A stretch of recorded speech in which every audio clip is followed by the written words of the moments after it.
Good morning, everyone. Please be seated.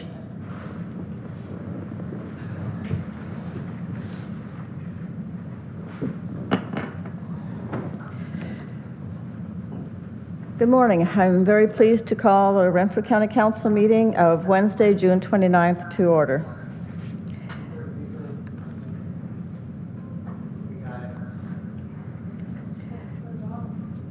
Somebody's got their screen on.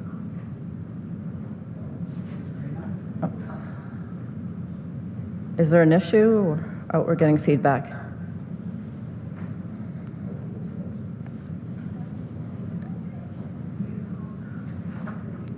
Well, that didn't take long, like 5 seconds into the meeting.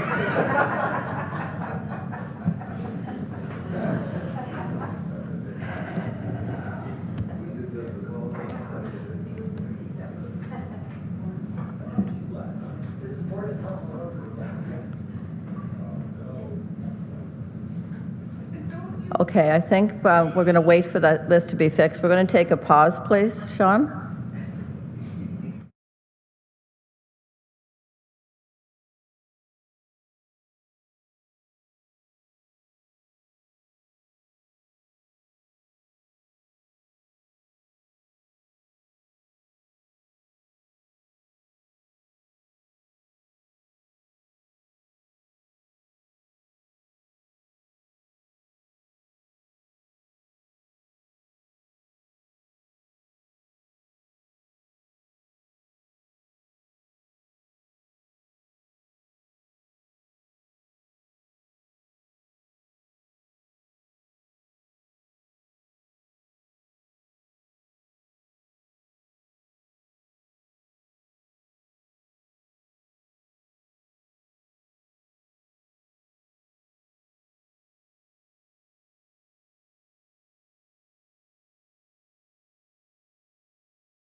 All right. Well, we were back. A few technical difficulties, but hopefully that's the only glitch we'll have all day. We're very lucky. As we gather this morning, I would like to acknowledge, on behalf of Council and our community, that we are meeting on the traditional territory of the Algonquin people. We would like to thank the Algonquin people and express our respect and support for their rich history. And we are extremely grateful for their many and continued displays of friendship. We also thank all the generations of people who have taken care of this land for thousands of years. June is National Indigenous History Month, and I hope everyone took the time to recognize the rich history, heritage, resilience, and diversity of First Nations, Inuit, and Métis people across Canada. I'll ask you now to stand for a moment of silent reflection.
Thank you very much. Please be seated.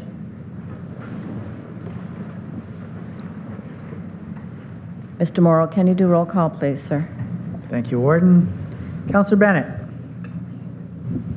Here. Thank you, sir. Councillor Brose. Present. Councillor Doncaster. Present. Councillor Donahue. Here. Councillor Emo. Present. Councillor Grills. Present. Councillor Hunt. Present. Councillor Keller. Present. Councillor Lynch. Present. Councillor Peckett. Present. Councillor Rigier. Present. Thank you. Councillor Reinwald. Present. Councillor Murphy. Here. Councillor Sweet. Here. Councillor TJ. Here. Warden Robinson. Present. Thank you. That's roll call, ma'am. Thank you very much. Is there any disclosure of pecuniary interest and the general nature thereof? Seeing none, I need a mover and a seconder to adopt the minutes of the County Council meeting of May 25th, 2022. Mover and a seconder, please. Moved by Councillor Sweet, seconded by Councillor Peckett. Any errors or omissions? Seeing none, all in favor? Carried. Thank you very much.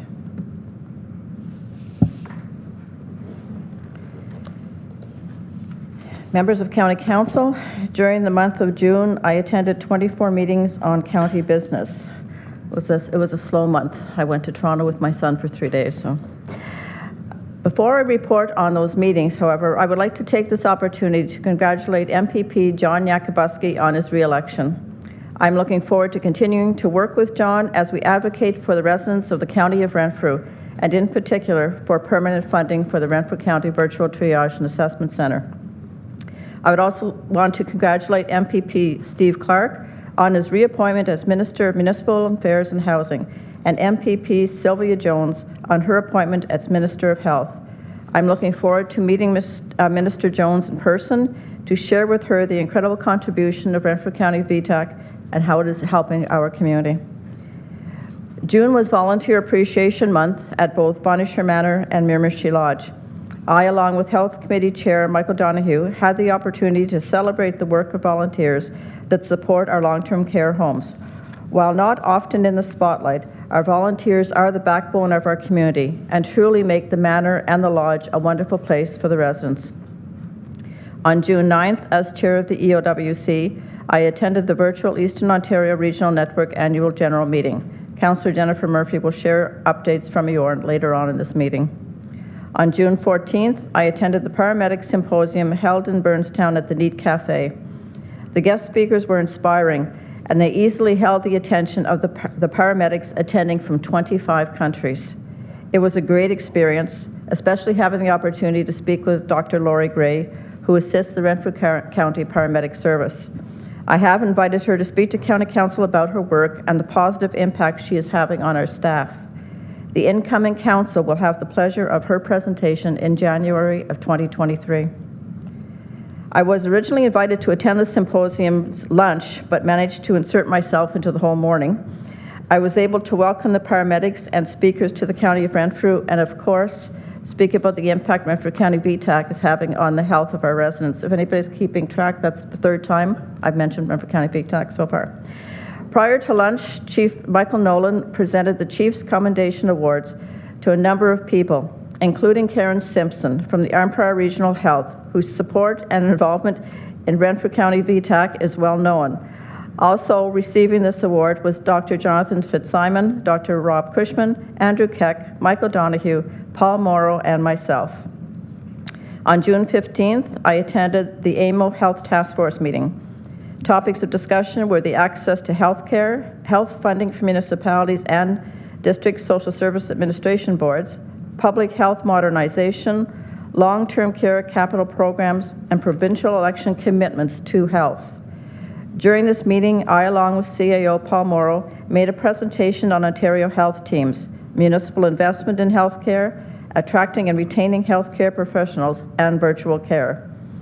The EOWC has three priorities, and while affordable and attainable housing is top in mind, OHT structure and governance, as well as human resources in healthcare, are also being highlighted.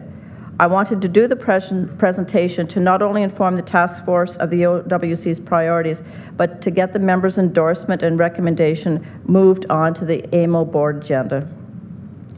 On June 17th, I attended the Ukrainian Relief Fundraiser in Eganville.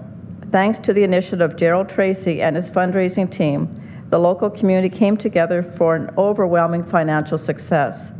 Thank you to all the mayors, reeves, and local councillors for attending this event and making it a very memorable night. On June 23rd and 24th, I attended the AMO Board of Directors meetings in the town of Parry Sound. Discussion was held on proposed national long-term care standards, mental health and addiction advocacy, post-provincial election housing update, and collaborative waste management efforts and blue box transition. During the meeting, the provincial cabinet was announced.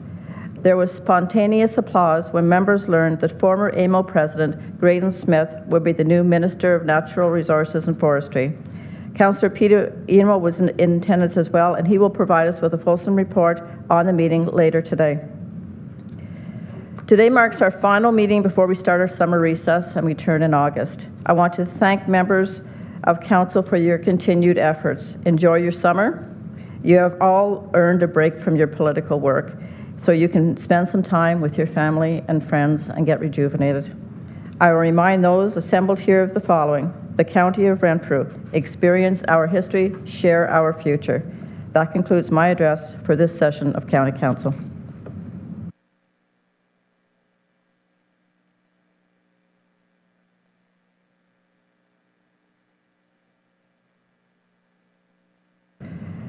Thank you. Before we move any further, I'm being asked to amend the agenda.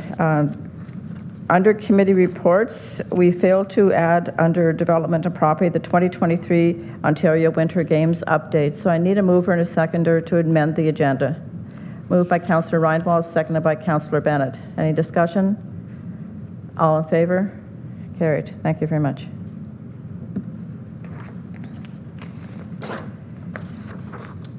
It is my pleasure this morning to introduce to you our first delegation, Bonnie Schreier.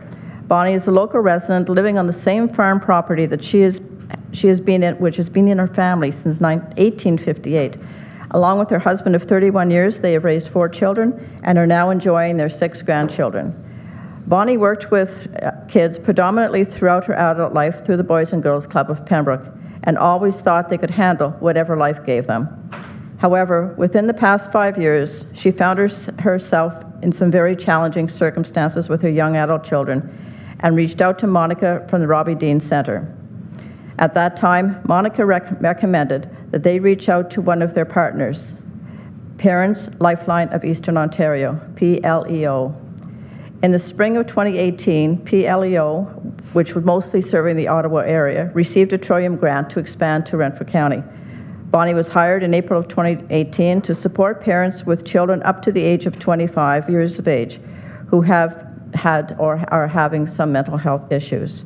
When COVID hit in 2020, the in-person meetings went virtual. This allowed Bonnie to reach a lot more families throughout Ontario. The challenge has been to get her message out to the parents of Renfrew County, and she is here today to do just that. Welcome, Bonnie.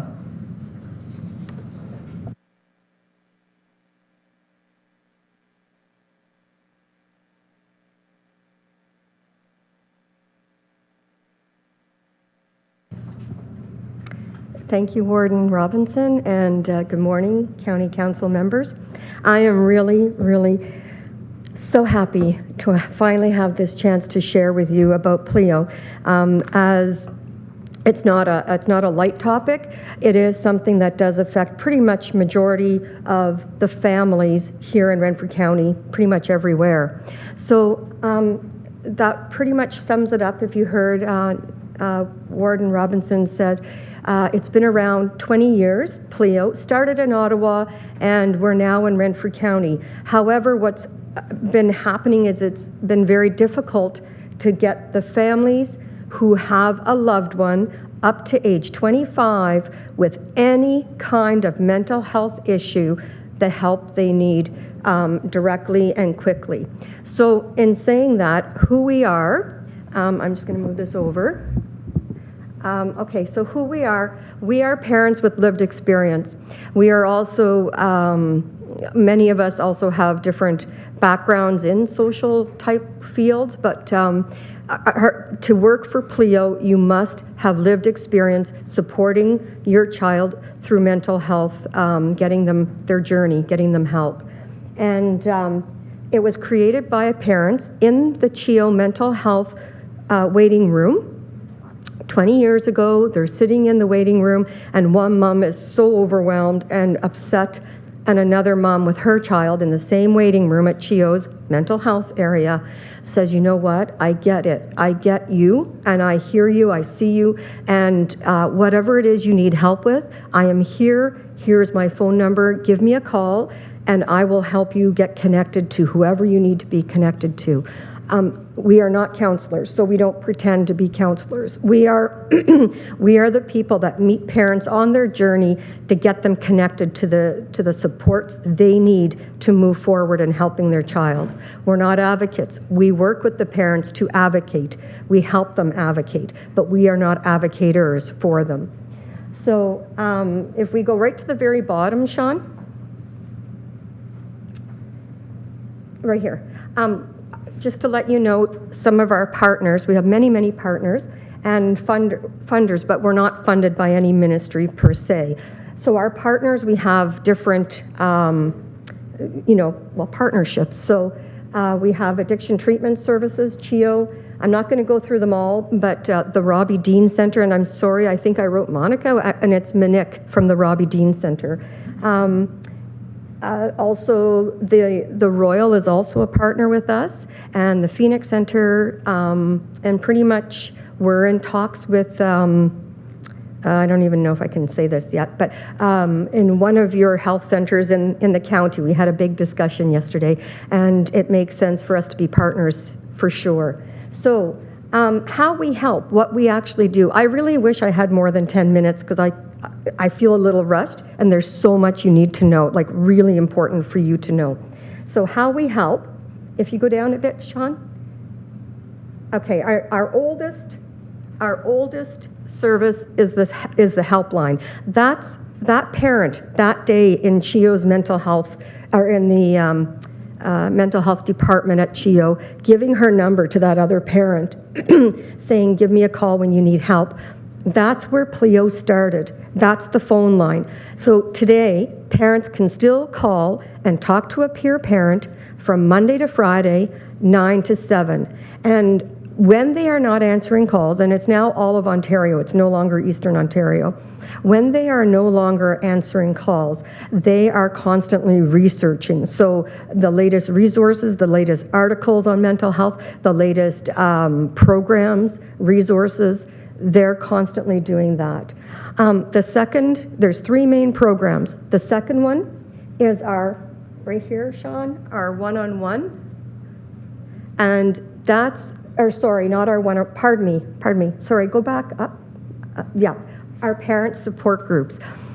Our support groups are now, of course, all virtual, but in the fall, we will be back to the Robbie Dean Center and wherever else, if there's funding available, to run support groups, parent support groups throughout the county. And I would like you to think about this as you go back into your own area, to your needs, that a lot of times, probably everybody in this room has a loved one with a mental health issue.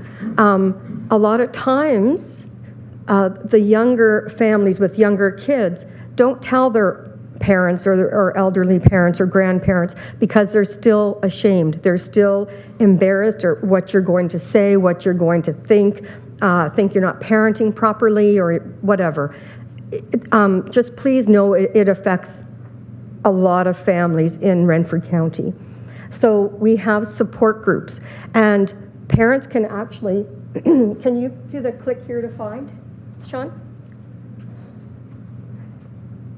When you go on to this brings up where to find us, brings us back to the, I'm not used to speaking in a mic, brings us back to all the different support groups. I want to touch on them for a second because we will go back in person, and we will be back at the Robbie Dean, possibly in other areas of Renfrew County if there is a need of parents needing that support.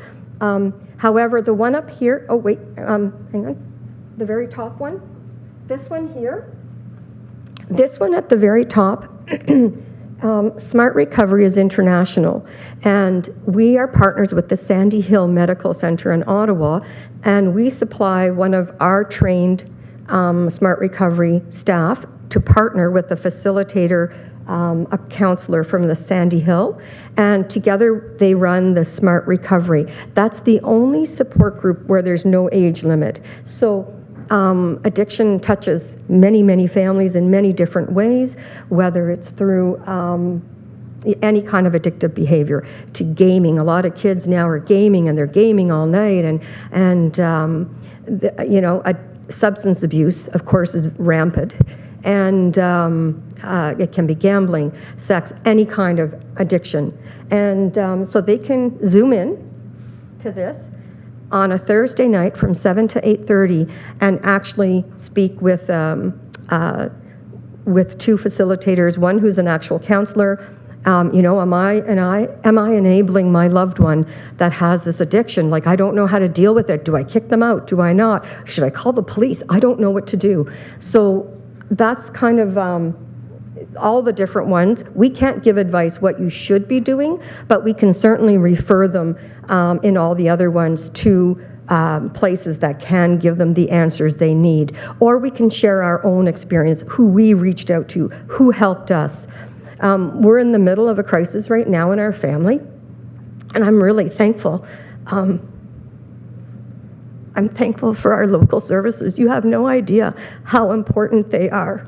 The addiction treatment services, the Robbie Dean, and the support you get from these people is phenomenal. Okay, next to, oh, sorry, and I'm sorry, back to how we help, Sean. I'm all over the place. The next one down, yeah. And right here. No, this one right here. So that is what I was hired for. Okay, I was hired 4 years ago in 2018 to work one-on-one. It's called the Mobile Service One-on-One. It used to be called the Individual Support Program. And this is what I really want you to pay attention to, because this is here in Renfrew County and many parents don't know. So what we do is we meet with a parent that is going through a struggle. Maybe they call the phone line, and maybe the phone line, you know, gives them a few resources, but they're so overwhelmed because it's so present in their family and it's so hard. So they might say, well, you know, this is great. Yes, but I'm on a wait list. I have a year to wait to get into that service or that counselor. I don't have the money to pay for my own. We can meet with them. Maybe they go to a support group too to keep in with other like-minded parents, and so parents support each other, but they need something more. That's where I meet them where they're at. So they can either refer themselves to that service, or they can be referred from a professional. And so if you look on the very top right corner, yep, the make a referral, yep, there we go. So this is really important. The referral part is if a parent is feeling like nobody gets it and this is so hard, they can make a referral and they will get a phone call from one of the navigators on the phone lines, and they will sort of do a bit of an intake to see what is the issue and what's going on, and then from there, if they're the parent, they click there and they can make their own referral. Some parents are so stuck in their is overwhelmedness a word? I don't know. But sometimes we're so overwhelmed, we can't even think to find a website, to find that right button to get connected. If they give you permission, to refer them, they can be referred through somebody else. From there, I get the referral in if they need more than just to find a resource, or they just needed to talk that night. So then I get the referral, and from there I meet with them, and I meet them in a public place in Renfrew County, but in a private area. So if you have little nooks and crannies in your buildings or in your community centers or anything, I would love to know where all I could meet a parent privately, but yet in a public place. We do not go in the homes. And I meet them where they're at.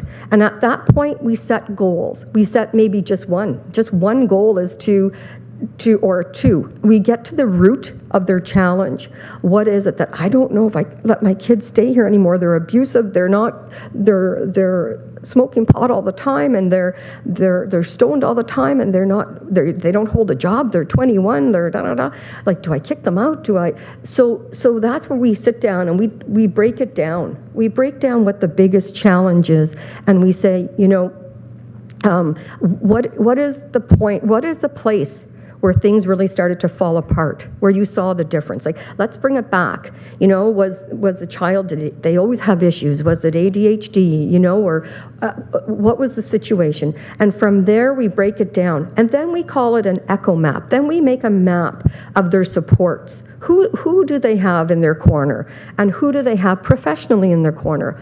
What services have they accessed? What have they not? Have you heard of this and this? It's like, oh, they might say, no, I didn't know about that. So that's how we help the parent help their child up to age 25, move forward, get the help they need. Some parents, they just need somebody that gets it. They're very lonely. They don't have family around. They don't have any support system, and they just need to talk to somebody that gets it, to know how devastating it is, that it's not the end of the world per se, but it's our world situation now, and it's something we will learn to live with. There's different courses we refer them to and connect them to. And one of the things that I have learned is radical acceptance, that the dreams that I had are not necessarily going to happen, but that's okay. We learned that that's okay. This is our new normal, and we're going to move forward, and she's going to be okay, but it just may not look like our other children or whatever. So I'm sorry. That's pretty much it. We meet them where they're at, and for a while, when things are tough in our own lives, because we are peer parents, I work for the absolute most best organization in the world, that they support me in my time, that I'm able to step back and somebody will take my caseload. So please know that PLEO is very alive and well, and it's growing, and they're asking for our services all across Ontario. Because it is so helpful. And I just wanted to let you know, Mike, that Mike Nolan, that a paramedic in Sudbury was the person that referred a parent to us when we weren't in Sudbury yet, and got the ball rolling. Then from there we were able to, oh, thank you, blubbering mess, I'm sorry. But, and I don't wear mascara, so it's a good thing. Okay, so because that paramedic knew about PLEO, that parent reached to us, even though that wasn't our jurisdiction. It was just Renfrew County, Cornwall, like whenever we expanded in the West and East Champlain area. And because that paramedic knew, that emergency service knew about PLEO, we were able to walk with that parent when that parent said, oh, we couldn't get into that child service, mental health service, and they keep da-da-da, I don't understand. We were able to go in the back door a little bit, and from there, we ended up creating this amazing partnership and starting support groups in Sudbury. So the more you know, the more we wrap ourselves around the families in Renfrew County and help them and meet them where they're at in their journey, because it's lonely and it's scary when you don't know day to day what's going to happen with your loved one. And I thank you for listening to me. I'm sure it's over 15 minutes.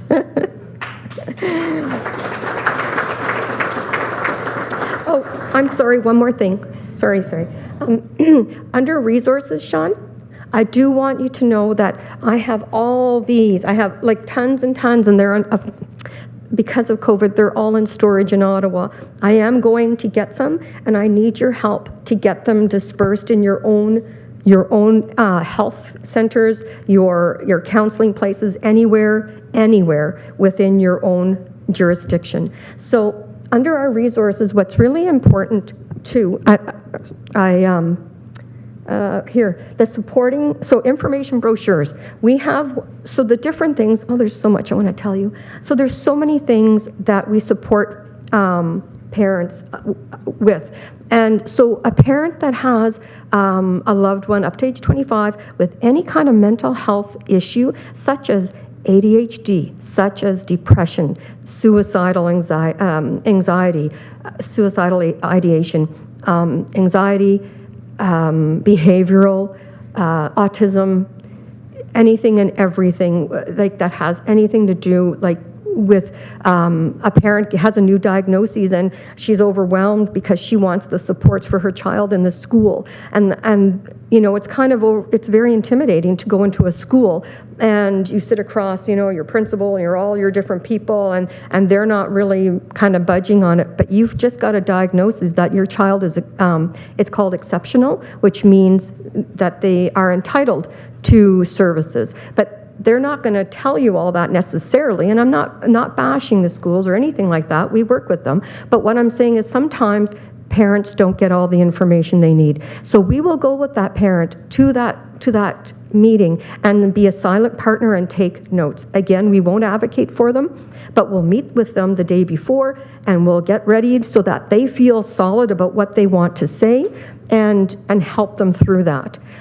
Same within court. If they're going through some things that whatever and they need support, we're going to go and sit there with them. We are not going to be their voice. However, we are going to help them. Under resources, the supporting parents of suicidal youth.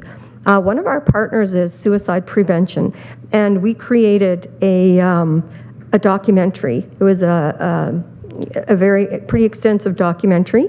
Mary Walsh, from, you know, this hour is 22 minutes, even though she's a comedian, this is the serious side of her, and she introduces this for us. And so in this documentary, if you scroll down a little bit, Sean, you'll see that in this documentary there are both youth and parents, keep going, that share their stories. So if you are ever going to watch this, I ask that you don't watch it with around young family members or your loved one that may have an issue, that it is something I would watch yourself first, and it's their lived experience, and they're sharing that and things that help them when their child or when they themselves were suicidal. So of course that's unfortunately a very huge issue, a very huge issue, and especially in the last, I would say, 10, 15 years. So again, there's different, if you keep going, Sean,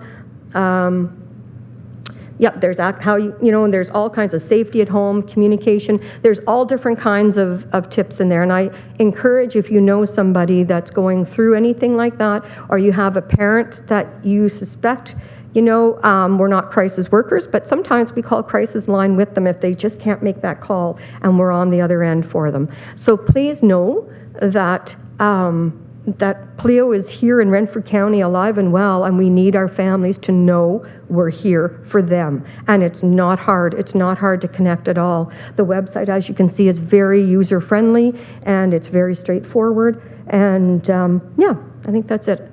Okay, that was another 10 minutes. Sorry. Well, I was by no means coming down and pulling you off, so you just kept on going, and that was wonderful, Bonnie. I've had the the privilege of meeting you along your journey over the last many years, when you were at the Boys and Girls Club and others, and the passion and compassion you bring to whatever you do is evident all the time. Mm-hmm. And you're talking about parents needing somebody in their corner while you're in their corner, and I think that the families in Renfrew County are very, very fortunate that it is you. So while I was not aware of PLEO, there's 27 people in this room right now that are, as well as I'm sure we're watched by thousands of people on our YouTube video. But it's out there, and anything that that our lower tier municipalities can do to assist you, I'm sure they will. So thank you very much for your presentation. Are there any questions? Councillor Murphy, please. Thank you, Madam Warden. And yes, Bonnie, your passion is palpable, and you're not a blubbering mess. Obviously, this is very near and dear to your heart. Bonnie really did the Coles Notes version of this presentation. We were lucky enough to have her as a delegation to our rural and remote mental health and addiction initiative meeting where she presented PLEO, and that committee has committed also to helping get the message out and use PLEO. I would urge everybody to go on the website. There's a lot more information on there than Bonnie was able to squeeze into her 20 minutes. But thank you so much. And I am so looking forward to working with you.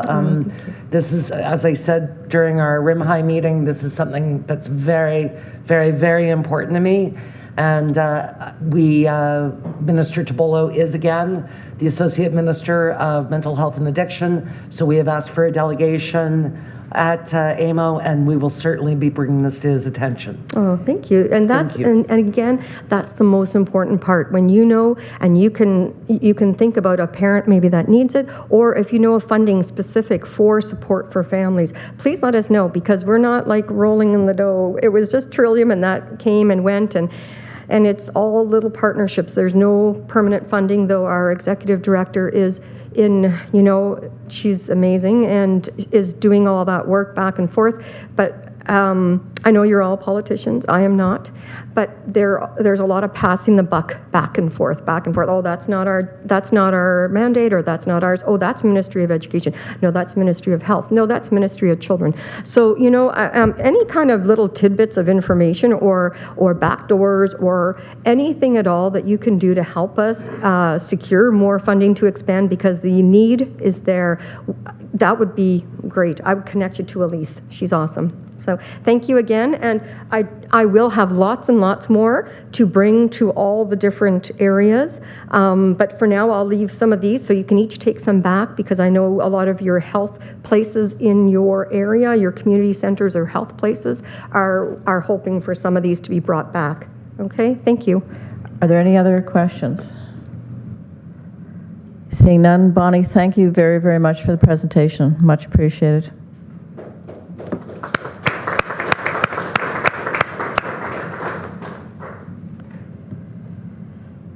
Well, our next delegation is, as we know, no stranger to the council chambers or the county of Renfrew, Mr. Steve Boland. I have asked Councillor Brose to welcome you, sir. Thank you, Madam Warden, and it does give me pleasure to welcome from the Shaw Woods Outdoor Education Center, Mr. Steve Boland, who was just elected as co-chair at the AGM meeting in June. And also at the back, we have Dana Shaw, who is part of the Shaw Woods family and the original donator of the property for this very, very important gem in North Algona-Wilberforce. So welcome, Steve, and Dana, thank you. Push that button, Rose. This new technology, I think you made the comment, no stranger. Maybe I'm the strangest one that was in this council chambers for many years. I don't know, but it's good to be back. And thank you, Warden, for the opportunity to come and speak to you and members of County Council and bring you some updates on some things that have been happening at Shaw Woods. As Councillor Brose mentioned, Dana is with me here this morning. He's my co-chair at Shaw Woods, and I'm pleased to have been voted in, voluntold perhaps by Fred, that I would be the next co-chair at Shaw Woods for a period of time. Fred wanted to be here this morning as well, but he's not able to join us. He had another commitment that he had to attend to. He's a very busy man, as I'm sure all of you are aware. So just if we can go to the next slide, Sean, please. So a little bit about Shaw Woods. I'm not going to read these all these bullets through. You know, most of you know how I operated when I was here. That hasn't changed, and you're quite capable of reading through the slide deck when you get it and going forward. But I just wanted to highlight one item, is that the last bullet on this slide, that we really do support the concept of maintaining an undisturbed forest areas as living examples of old growth forests available for study and appreciation of their unique cultural and scientific values. That's extremely important to Shaw Woods, and I'm going to talk a little bit later about the beech bark disease issue that we dealt with and how we managed that and how we tied it into this whole issue of supporting sustainability and where we go in the future with Shaw Woods. So this is just a location map. Many of you may be familiar with Shaw Woods. We're located just on Bulger Road, County Road 9, about a kilometer, maybe a kilometer and a half south of Highway 41. And it's a wonderful location, but a map there for your information. So our mission, this is a fairly lengthy mission statement, and it took a lot of time for the board of directors to put this together a number of years ago, prior to my joining the board. But it really speaks to where we live at Shaw Woods. And the first little bit of the mission that you can see highlighted there is to foster an ethic of responsible environmental stewardship. And responsible environmental stewardship, not only at Shaw Woods, but to encourage people within Renfrew County and beyond, and in fact globally, because we do have visitors from around the world, to practice responsible environmental stewardship. Otherwise, we aren't going to have all of the things that we have today. A little bit of history about Shaw Woods. So the area was settled by John and Barbara Shaw in 1847. And if I'm correct, and Councillor Sweet will probably correct me if I'm wrong, I believe that's 175 years that this property has been in the Shaw family. Quite a testament to holding on to a piece of property. And some of that forest has never been logged. So some of that is more than 175 years old. Some of those trees are maybe not that old, but the forest itself. It is the site of a former grist mill and a farm, and then some of the area was reforested in the 1950s. And in 2010, Shaw Woods Outdoor Education Centre, as we know it today, was registered as a charitable not-for-profit organization. Just a little bit of the history that in photographic form that you can see here. The homestead, some of the mill wheels are still in place down by the dam at Shaw's Pond. There is a photograph of an alligator boat there. We do have an alligator. I think we're probably one of the few places, if not the only place in Ontario, that has an alligator on site other than in Algonquin Park. So we'll come back to that shortly. Our board of directors, you can see here, is fairly large. We have a working board. There's not a person on this board that's not afraid to get out there and roll up their sleeves and get in the muck and the mire when something has to be fixed, like the boardwalk that needed to be repaired this spring after some winter damage. And we are very much a working board. What's interesting about this board of directors is that although under CRA rules we must vote on certain issues once a year at our AGM, we very much work on a consensus basis. So we'll have discussions about issues, but we don't often have a divisive vote on an issue. We usually manage to sit down and work things out because we have a common goal in mind. We do have a couple of folks there that I would like to highlight on our board of directors and thank you for. One is Councillor Brose, as your representative at the Shaw Woods Board of Directors. Councillor Brose brings a view from the county to us and puts that lens on what we do. The other person that I really want to focus on for a few moments is Lacey Rose. She's a wonderful person. And you have a real gem on your staff in Lacey.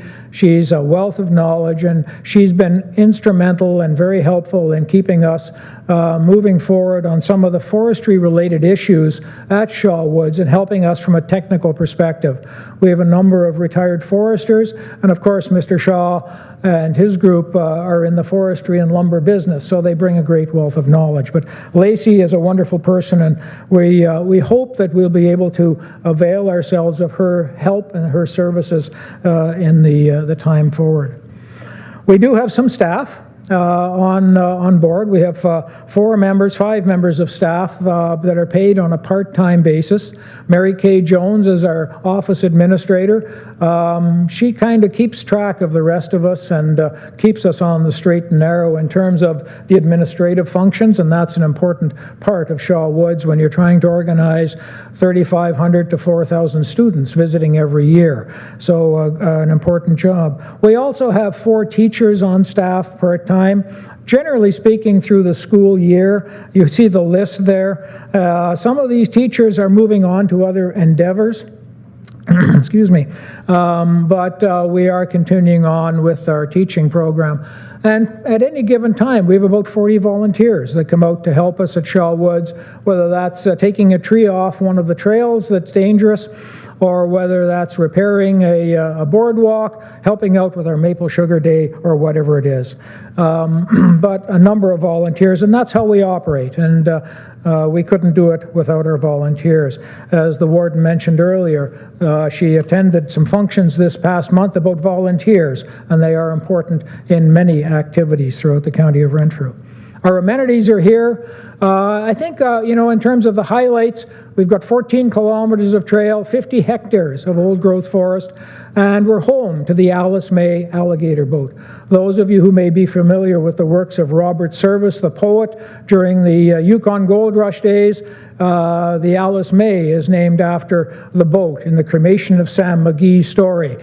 And it was an alligator boat replica donated to us by Dr. Bill Burwell. And we're very pleased to have that alligator boat, or that alligator, as I've told many people, at Shaw Woods. And when they look at me kind of strange when I say we've got an alligator at Shaw Woods, but we do. We are open year-round, and the best thing is it's free. People can come and wander about on the trails and enjoy the trails. There's no cost. We do have donation boxes at our trailheads, and we're very grateful for the donations that we receive. So in terms of activities and programs, we have an outdoor education program that we work with through the school boards within the county, and approximately 3,500 students of all ages annually participate in programs. In fact, I think this year we were busier than we have been. We were booked up from the early March right through until the end of June, the school year, and every day at Shaw Woods we had groups of students there. It was fabulous. Our teachers, I think, at some time were a little bit overwhelmed with the success of the program, but they stepped up and they did a wonderful job. We have a partnership with Algonquin College, the Ontario, I'm going to get this all messed out, the Outdoor Naturalist Program, I think is what it's called, and they assist us and assist our staff in the preparation of the programs as well. We have hosted a number of activities at Shaw Woods over the years, special activities, the Canadian Institute of Foresters Annual Conference, Evening Stargazing, PAFN, Annual Maple Syrup Experience Festival, Easter egg hunt. Some of these haven't happened for a couple of years because of COVID, but we're hoping to get back to them. And then the Arctic Winter Games put on by the Catholic School Board as well. One of the activities that we're very proud of, and I'm going to point out Chief Nolan here for just a moment, I warned him that I would speak about him, is that we do provide wilderness training at Shaw Woods for your paramedics, and we're very proud of that. And Fred Blackstein often leads that training in there, and it's daytime training, also some nighttime training. And we've recently had to be proactive and advise the Township Fire Department a number of weeks ago that we were going to do some training there at night with flares and smoke bombs to allow your paramedics to come in and work at night. And we didn't want the fire department rolling in there thinking that the bush at Shaw Woods was on fire. So thank you, Chief Nolan, for giving us that opportunity. Further activities and programs that we have, it's an old-growth forest. There is some research that takes place there from time to time. We undertook, in conjunction with the Penn State University Redback Salamander study in 2017. There are a number of native plant species which are identified at Shaw Woods as being rare or perhaps endangered. We have visitors, as I said earlier, from around the world. For those of you who may have been at Shaw Woods recently, you may have noticed at the end of the pavilion a radio antenna. That's been put there by Trent University, and it operates as a part of a worldwide wildlife tracking system. And the predominant focus of the system. It's called MOTUS, M-O-T-U-S, and it's to track brown bats. Little brown bats are being decimated by a fungus, and it's to try and track the brown bats, and many of them roost at Monasher Caves, as you may be aware. Some recent accomplishments that County Council may or may not be aware of over the last number of years. It's probably been 4 or 5 years since folks from Shaw Woods were here to provide an update. And one of them we acknowledged last week was sponsorship from Ontario Power Generation, who provided us with funding over the last 4 years. In 2021, we acquired a rather unique piece of equipment. Shortly after I joined the board, one of our teachers came to me and said, "We have a problem at Shaw Woods. Some of our students can't participate because they have mobility issues." So we went out and sourced and acquired a mountain trike all-terrain wheelchair. This is built like an all-terrain bike, and it can be repaired actually, but the local bike shops, we have a partnership with Gearheads in Petawawa to help us with repairs and maintenance.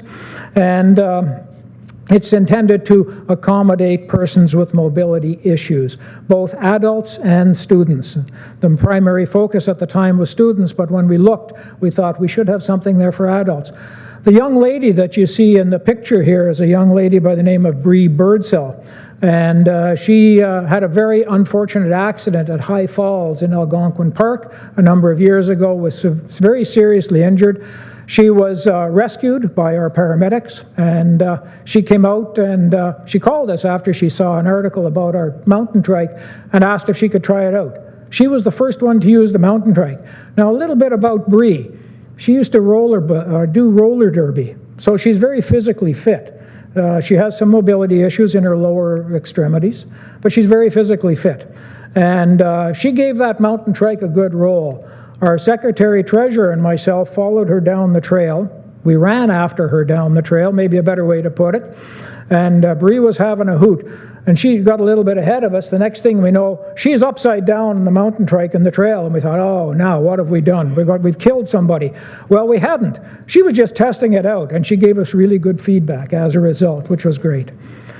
Also in 2021, we were granted funding from the Ontario Trillium Foundation through their Community Building Fund, and that funding has been used to restart many of the programs at Shaw Woods. That program, the funding ends later this year, as you may be aware, but we're very thankful to the Ontario Trillium Foundation for all that they were provided. I mentioned beechbark disease, and I know County Council has heard presentations from Lacey Rose about beechbark disease and its impact on beech trees around the county and elsewhere. And we had problems at Shaw Woods in the heavy storm that took place in December of 2021. We had a number of trees that fell down, were knocked down. So we looked at the problem and said, well, we're going to have to deal with this. How do we do it? We came up with a mitigation strategy, and we took down a large number of trees that were in danger of falling on the trails and putting somebody at risk.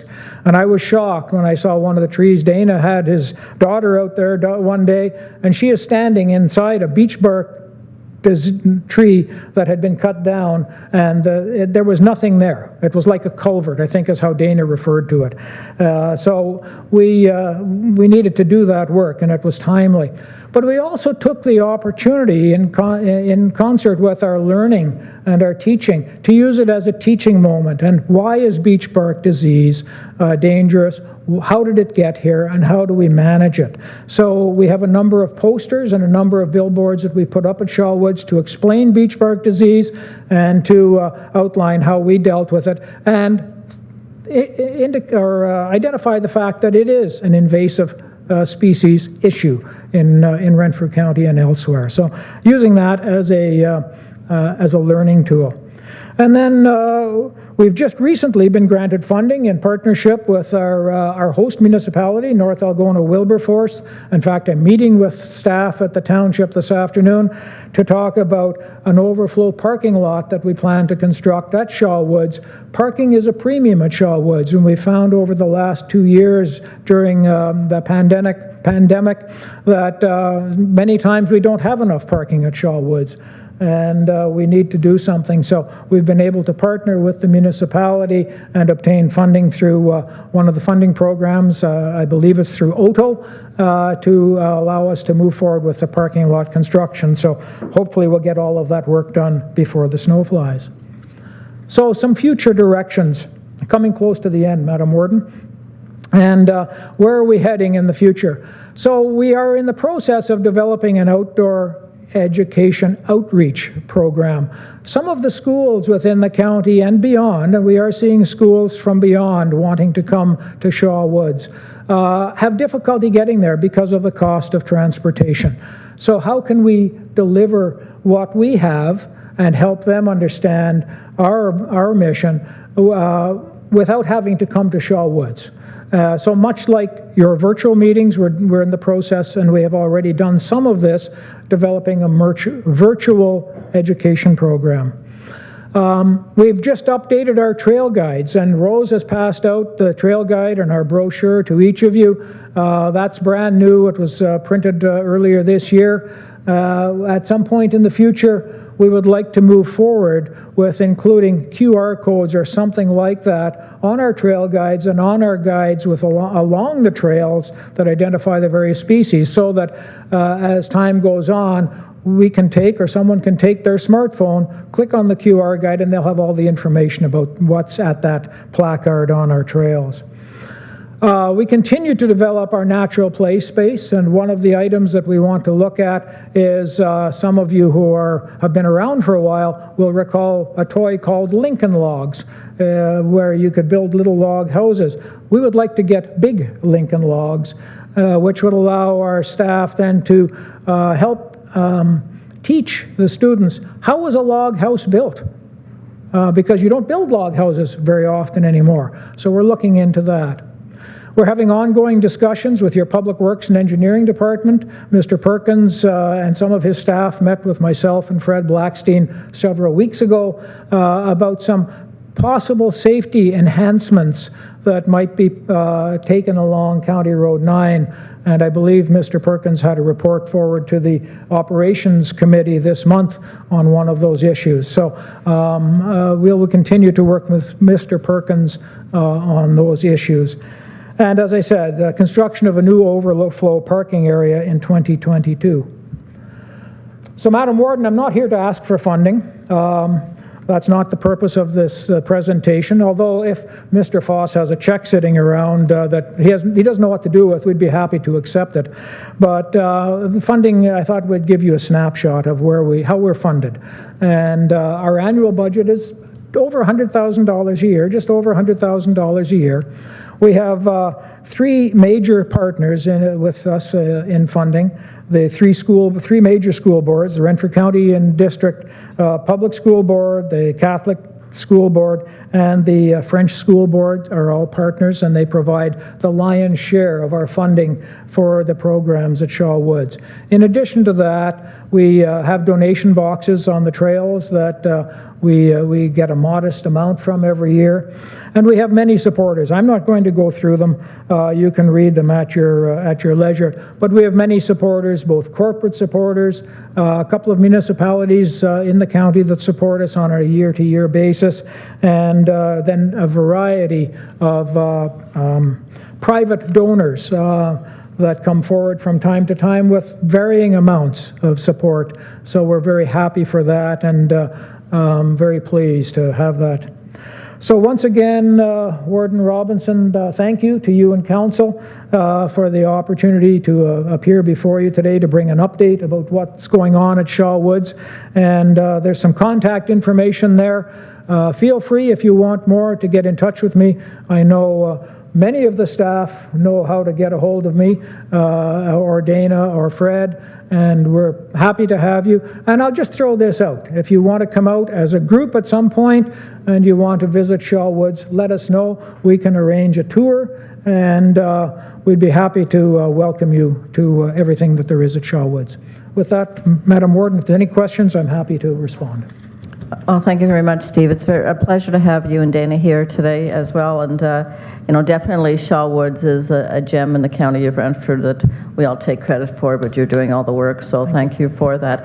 It's certainly a favorite destination for my family and my grandchildren. They often go out there and they do scavenger hunts trying to find different plants and whatever. It is absolutely a wonderful facility. So again, thank you. I'll open it up to questions or comments. Councillor Burrows, please. Yes, thank you, Madam Warden, and I just wanted to thank Steve and Dana for coming and doing the presentation today. I think it's important to note as well at the meeting we just had last week that there's much more traffic and volume coming to Shaw Woods to take advantage of what we have. It's coming from further away, as Steve has said. So much so that I think the board is now looking at maybe doing some summer programs, which they haven't done before, as well as expanding the number of days during the week where they have teachers on site to do some of the education programming. So again, it is growing. We're so proud to have it in North Algona-Wilberforce, and we're so grateful for the Shaw family for all their support. Thank you. Thank you, Mayor Burrows or Councillor Burrows. Yes, just in terms of the summer program, so as recently as Monday, we entered into a partnership agreement with the Renfrew County District School Board to operate or offer a 4-week summer program. It's 1 day a week, Fridays typically, where they will have students in their, I don't know what program they call it, I guess it's an extended education program, but they will have students at Shaw Woods 1 day a week during the month of July. So we're excited about that program. That's a first for us, and it's a great step forward as well. Councillor Lynch, please. Thank you, Madam Warden. Steve, what are the hours of operation for the general public to come and visit? We're open, I guess, 24 hours a day, although I would be reluctant to suggest somebody go out there in the wee hours of the morning, because we may have to call upon Fred Blackstein to go and find them out there somewhere. But generally, 24 hours a day. We don't have a restriction in terms of opening and closing. The one restriction and the one issue we do have right now is that oftentimes the washrooms are not open because we don't have staff on site, but people are welcome to come out 7 days a week and wander about the trails and see what's there and enjoy the scenery. It's a very peaceful and it's a very good place to go and unwind and just set one's mind at ease. I've gone out there to Johnny's Lookout sometimes and just stared out over the pond and marveled at the nature around me. Are there any other questions? Councillor Donahue, please. Thank you very much, Madam Warden, and thank you through you to Mr. Boland and of course to Dana and the entire Shaw family at the starting point for the vision that has built up Shaw Woods, and I think that there's a critical mass there. I think that this is building upon itself now and is a self-perpetuating. I know it takes an enormous volunteer effort, and certainly commend all those that are contributing in that regard, donors, etc. But it is an exceptional facility. I wanted to bring in Mr. Boland's previous life. Was very pleased actually with the county through Mr. Boland as the director then of operations with the installation of the signaling system, the pedestrian signaling system. I think that was an outstanding contribution that was the first step, if you will, in creating a safe zone. Of course, Shaw Woods extends across both sides of the Bulger Road. And I think that the final comment I have, of course, often that is the respite for a stressful week or something like that, is a hike through the woods. As Mr. Boland has suggested, it is heart-wrenching actually to see the impact of the beech bark disease and completely understand the necessity of the mitigation measures, but it is certainly devastating to see what has been wrought. So I think that it's important also, as Mr. Boland has said, invasive species are so damaging to our ecology, and that it's vitally important for the public to understand the importance, whether it be the beech, whether it be ash, emerald ash borer, etc. These things have significant consequences, and they have an impact on our local ecology. So I'm very pleased that Shaw Woods has actually taken advantage or utilized, at the very least, this to educate the public on how devastating these things can be. So outstanding contribution. Once again, thank you to the Shaw family and all of the volunteers who have brought it to fruition. Councillor Burrows, please. Yes, thank you, Madam Warden. And just one quick comment. I don't know if it had anything to do with me being elected to council, but shortly after I was elected, the eagle that nested at Shaw Woods moved to our farm and continues to nest there now. So you stole an eagle from Shaw Woods? Is that what you're confessing today? That's what it sounded like to me. Are there any other questions or comments? Seeing none, thank you very much, Steve. Again, it was a pleasure seeing you, and you know, it's always great to see someone who retires and somebody snatches them up and gets them back to work. So again, thank you for that, and again, Dana, thank you. Very nice to see you again.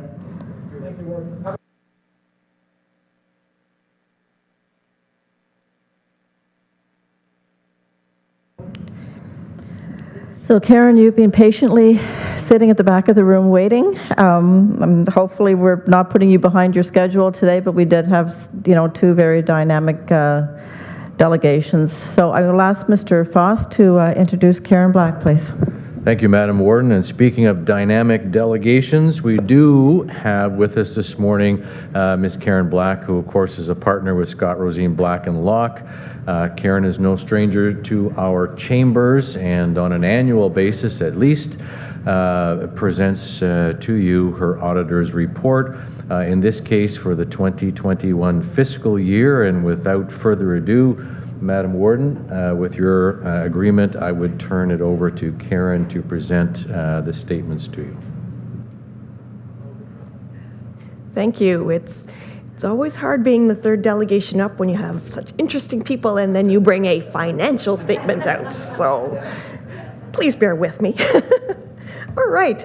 So in your package that you received earlier, you should see the financial statement starting on page 27.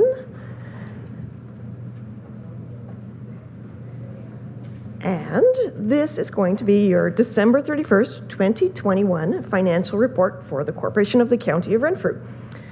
So the financial statement was in draft and has went through the Finance and Administration Council or Committee. These financial statements are consolidated, so they include all the operations of the County of Renfrew. So your general fund, Boncher Manor, Miramichi, Renfrew County Housing Corporation. So with that broad base that's brought into here, we get to deal with a lot of people at the County of Renfrew. So I want to thank Jeff and his crew in the finance, but we actually touch on a lot of offices. We visit the POA office, we go out to Ontario Works, we haven't gone into Boncher Manor and Miramichi the last few years, but we do deal with those persons in their finance department too. Thank you to everyone. That's what makes this job work, is a good team that works together like that. So let's continue on here. So if we go into our first report, the management report on page 29 of your package, this is your report from management being Paul Morrow and Jeffrey Foss. And basically they're just stating their responsibilities for these financial statements. In the third paragraph, management maintains a system of internal controls designed to provide reasonable assurance that the assets are safeguarded, transactions properly authorized, and recorded in compliance with legislative and regulatory requirements. Very important. So that is their report. The next report is your auditor's report. Again this year, a nice clean auditor's report with your second paragraph being, in our opinion, the accompanying consolidated financial statements present fairly in all material respects the financial position of the Corporation of the County of Renfrew as at December 31st, 2021. So that is the audit report you're looking for, a nice clean opinion. So continuing on, we'll get to page 32 of your report, the consolidated statement of financial position.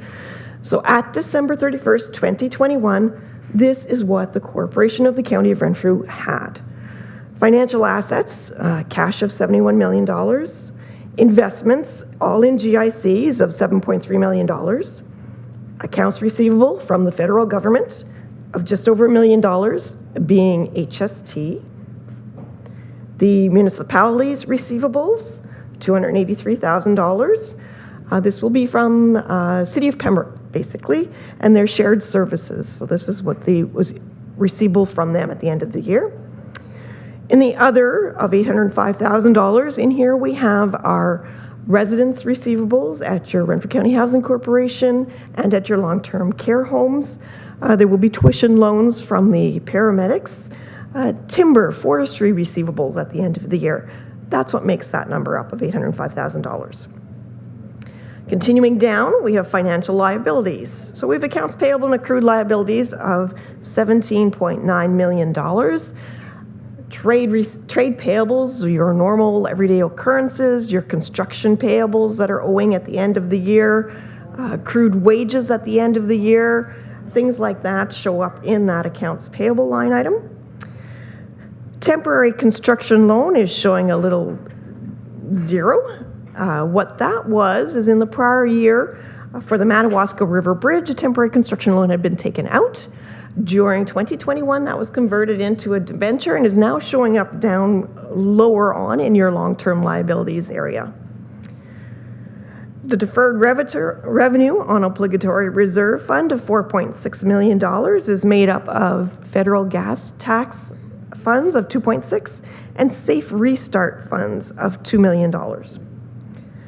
And then we have deferred revenue of $301,000. So this is money that we've received early for next year. The biggest component of that is going to be your prepayments of rent at Renfrew County Housing Corporation. So somebody pays in December for January. That's what we're looking at there. Long-term liabilities of $13.4 million. As we get to note 7, we'll go through and I'll show you what's making up that particular number. But again, it's up from prior year, but that's due to that Madawaska River Bridge coming in now as a long-term liability. Accrued interest on long-term liabilities. So the interest that's accrued since the last payment date on your mortgage or your debenture up to December 31st is $91,000. Post-employment benefits, $12 million. So this is made up of sick leave of $935,000 and workers' compensation is the difference, $11 million. There was an actuarial evaluation done for the 2021 year end. Every 3 years, we're required to have that done. In the meantime, there's an estimate done. This was a catch-up year. So now we're looking at our catch-up, and it did go up by about $4.5 million or thereabouts with regards to the different departments within the County of Renfrew. So total liabilities, excuse me, of $48 million.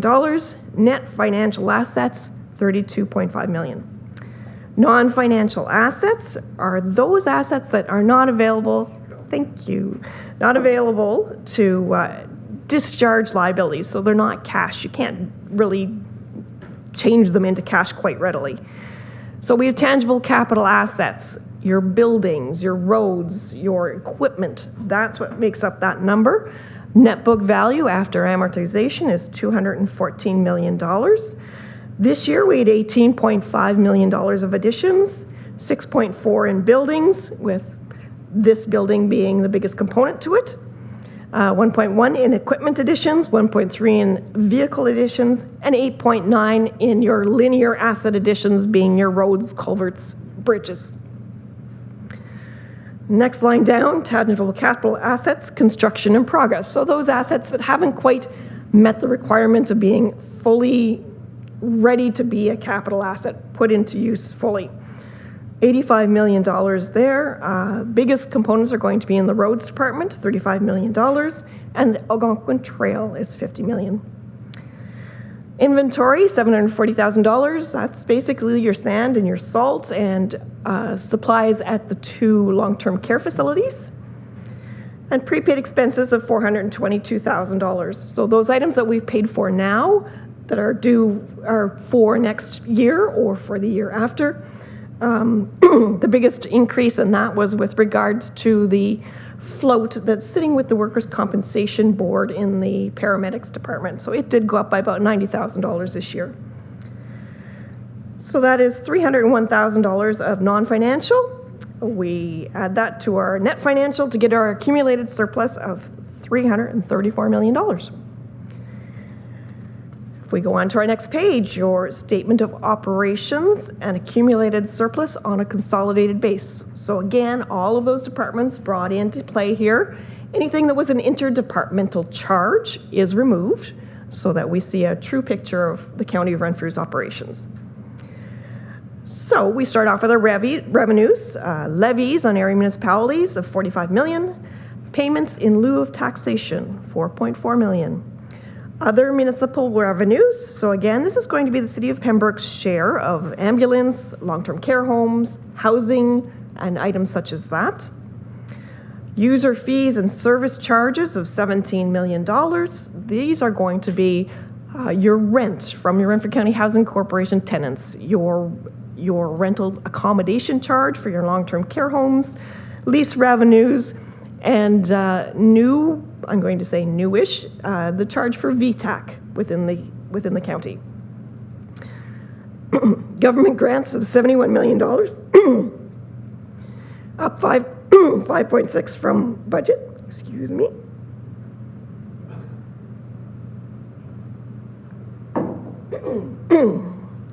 Up 5.6 from budget. So a lot of different things were happening still with COVID money coming through that wasn't budgeted and was received this year. So we're looking at about $2.5 million within the homes, the long-term care facilities for COVID expenses that weren't budgeted, and the Social Services Relief Fund was another $2.5 million in there. Investment income, pretty self-explanatory, $814,000. And then donations, fines, and other. That last line in the revenue section of $1.6 million.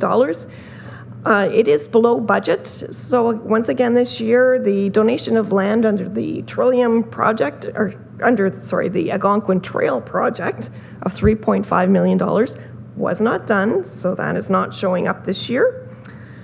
But also included in this line item, we're going to see the POA revenues. So total revenues of $145 million, and we have expenditures. So general government of $7.9 million, protection services of $880,000. So this is going to include your POA office and your emergency measures office. Health services, transportation services, $18.4 million. Health services then of $29 billion, which is going to include your paramedics and your health unit. It is over budget by about $5.2 million, with the largest chunk of that being that adjustment for that end-of-year actuarial evaluation on your workers' compensation of $4.5 million. Social and family health services is going to be Ontario Works, the long-term care facility, child care and social assistance of $59 million. Social housing of $16 million. Recreational and cultural services. So here we have Algonquin Trail coming in. It's above budget. So in May, I believe, May of 2021, it was decided that we would go full bore on these trails and get the work done on them. So there was $1.3 million spent on the Algonquin Trail on a budget of $248,000. So that's the difference in that particular line item. And then planning and development is going to be your planning committee, OVED, OVTA, the GIS, and your forestry department. It's a little under budget, but we had our winter games for the seniors was canceled this year, so that was $200,000 that wasn't spent and has been moved into this year to be able to to do that particular program. Total expenditures, $135 million, surplus of $9.7 million. That next line item, gain on restructuring of Opeongo Nonprofit Corporation. Last year, in the 2020 year end, right on December 31st, we brought all of the assets and liabilities of the Opeongo not-for-profit housing unit into our fold. So on that restructuring of moving them in, there was $790,000 of a gain for that particular. So that meant our assets were greater than our liabilities when we brought that particular item into our fold. Annual surplus, $9.7 million. We add that to our opening accumulated surplus to get to the end of year, December 31st, 2021, accumulated surplus, $334 million. So continuing on, the next page, which is your page 34, has net financial assets, the changes in them. So it's taking that surplus number we just talked about and taking out anything that had to do with your non-financial assets. Anything that has to do with capital assets, prepaids, and inventory, pulling them out to tie you back into the net financial balance. On our next page, we have our consolidated statement of cash flows. So our financial statements are prepared on the accrual basis of accounting. This takes it back, puts it into the cash basis of accounting, shows us the inflows and outflows through your bank accounts. And the interesting part then is when you get down into that middle section where it says capital, and it shows you that acquisition of tangible capital assets, proceeds, and additions. That's an interesting area down in there. As we go along then, our next page is going to be the notes to the financial statements. The notes, luckily, have not changed a lot over this past year. So we're going to just keep on flipping over until we get to page 7, or sorry, note 7, page 42, long-term liabilities. So this is where I was going to show you that $13 million of long-term liabilities and what it's made up of. So your first long-term debt of $1.7 million is your Miramichi Lodge building. Second one down, the 3.01% debenture, is for the OPP facility. 3.08 debenture is for Claybank Bridge. The next 4 line items going down are mortgages that the Renfrew County Housing Corporation holds on buildings of theirs, of which one was finished this past year. And your very last line, the 2.08 debenture, is that new Madawaska River Bridge. And then continuing on through your financial statements, we will go to Note 9 is showing your tangible capital assets. It's on 2 pages, the very same numbers, but shown by different classifications. So the first page is showing your capital assets by department or function. The second is showing it by an actual type of asset. So land improvements, etc. So 2 different ways to show the very same thing. Next page, which is page 46 for you, note 10, accumulated surplus. This is showing that accumulated surplus of $334,000 and how it's broke out, what it's comprised of. So we do have our reserves for current. We have reserves for your capital expenditures, invested in tangible capital assets of $300 million, and then those unfunded items. So those items that in the future County Council will have to fund. Capital of $218,000 for the Centennial Lake Bridge. Post-employment benefits, again, that's your sick leave and your workers' compensation that in the future you will have to fund. And then those long-term liabilities of $13 million that we just talked about. So that's how your accumulated surplus is composed. And that, I'm going to say, is the highlights of your financial statements. If anyone has any questions, I'd be happy to try and answer them between myself and Jeff. All right, thank you very much, Karen. I like the highlights. There's no lowlights, so that's really a good thing. Are there any comments or questions of Karen? Councillor Donahue, please. Thank you, Madam Warden, and as ever, Karen, thank you very much for a very comprehensive report and written report as well.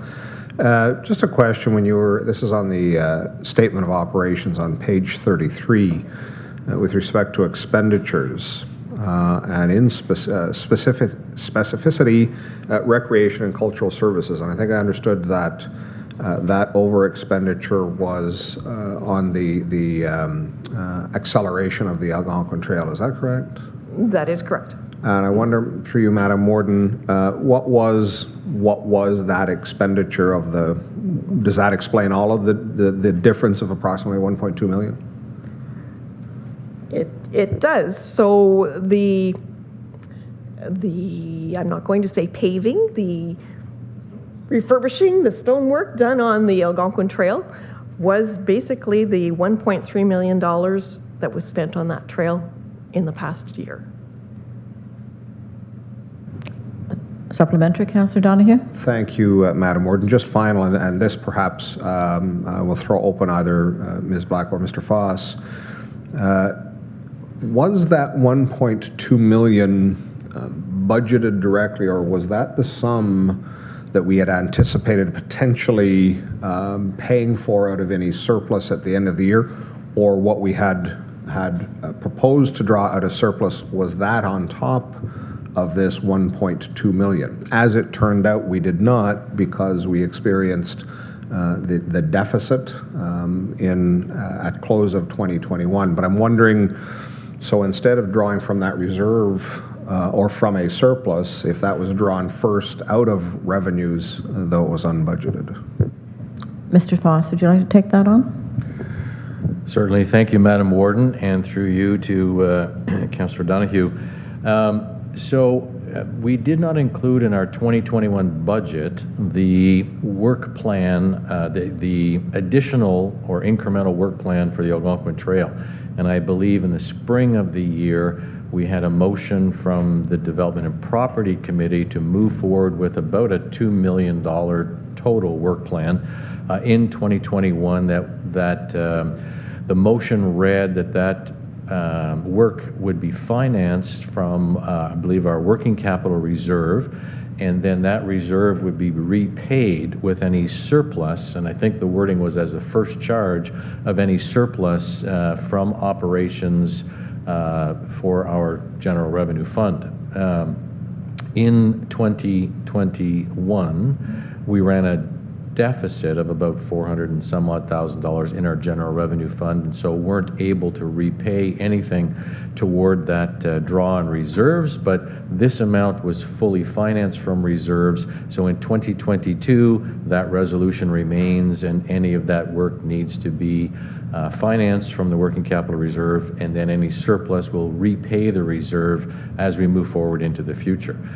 Just reminding County Council that we did approve a second work plan to move into the northern part of the county to distribute some of the aggregate that was donated from us by MTO. And so similarly, we've got a project on the go with a draw from reserves and a repayment of those reserves as surplus becomes available.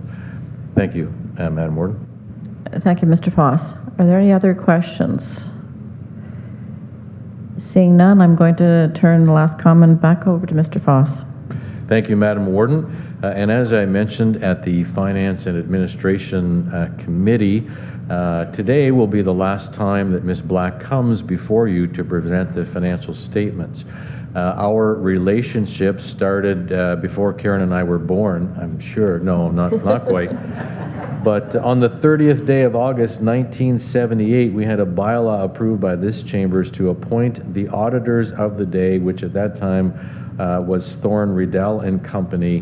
But that organization has changed partnerships and ownership over the years, but many of the faces have remained the same. And when I began work here at the County of Renfrew in 1998, Ms. Black was on site in the corner office next to my office, participating in all of the audit activities for the County of Renfrew.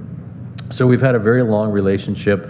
As I mentioned at Finance and Admin Committee, the folks that come in and do the work on this site feel even much more than staff members to us. They feel somewhat like they are friends and colleagues of ours. They feel very much like the finance team family. So we're very fond of them,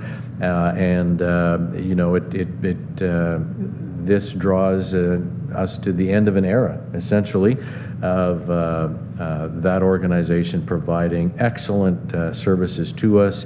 The nice part about having an organization who is a local organization to come in and do our work is over the years, our workload becomes less and less as finance staff because they know where things are, they know where to find things, they know what to look for, and don't have to rely on our staff too much. So our thanks to Karen and her team and her firm for excellent work over the years.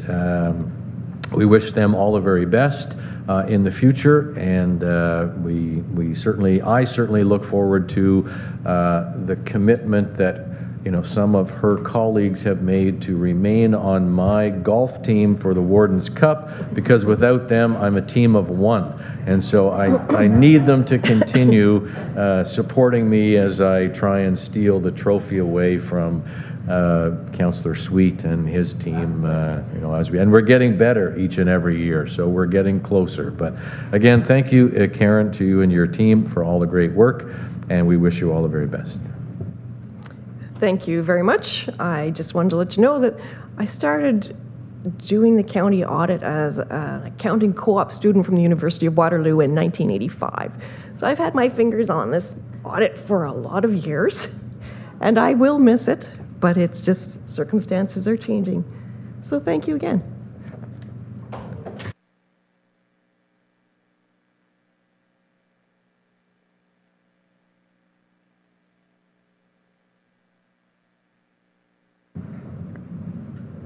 Mr. Morrow, correspondence? Thank you, Warden. All correspondence has been forwarded to the appropriate committee. All right, thank you very much. I now need a motion to go into closed pursuant to Section 239 of the Municipal Act 2001 as amended for the purpose of personnel matters about an identifiable individual, including municipal or local board employees. There's two items, paramedics and the CAO appointment. Mover and a seconder, Councillor Donahue, Councillor Lynch, all in favor? Carried. Can you take us offline, please, team?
All right, thank you very much, everyone. We are back into open session. It is now 12:20. We will take a lunch break and return at 1 p.m., please.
Please be seated, everyone.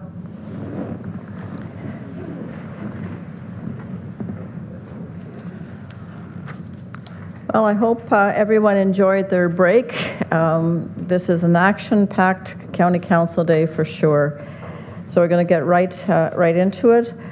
Our first committee report is the CAO appointment report. You have the report in front of you. The recommendation is that County Council appoint Mr. Craig Kelly for the position of Chief Administrative Officer / Clerk of the County of Renfrew effective September 1st, 2022, and further that the bylaw to appoint a Chief Administrative Officer defining the duties thereof and the bylaw to appoint a clerk be adopted at this meeting of County Council. So again, some of the background, we constituted a recruitment committee. We ended up interviewing 4 applicants over a 2-day period, and it certainly was the committee's unanimous decision that Mr. Kelly be appointed the incoming CAO for the County of Renfrew. This is the only report, and it's presented by me as chair and committee members Emo, Murphy, Sweet. Comments? Thank you. All in favor? Oh, I'm sorry, Councillor Donahue, you had a comment? I was just going to extend congratulations We'll probably vote on it first, just to... Sorry, I don't want to get ahead of everyone. I do apologize. That was presuming something that was unfair and uncharacteristic. All in favor of the recommendation? Thank you. Any comments? Councillor Donahue, please. Ibid.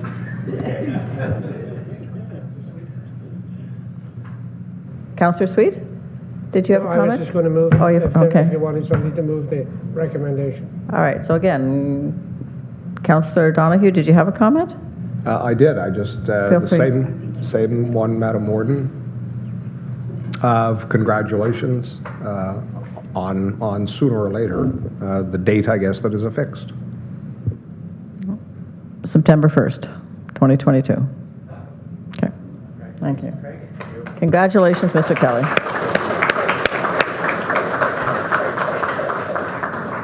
Absolutely.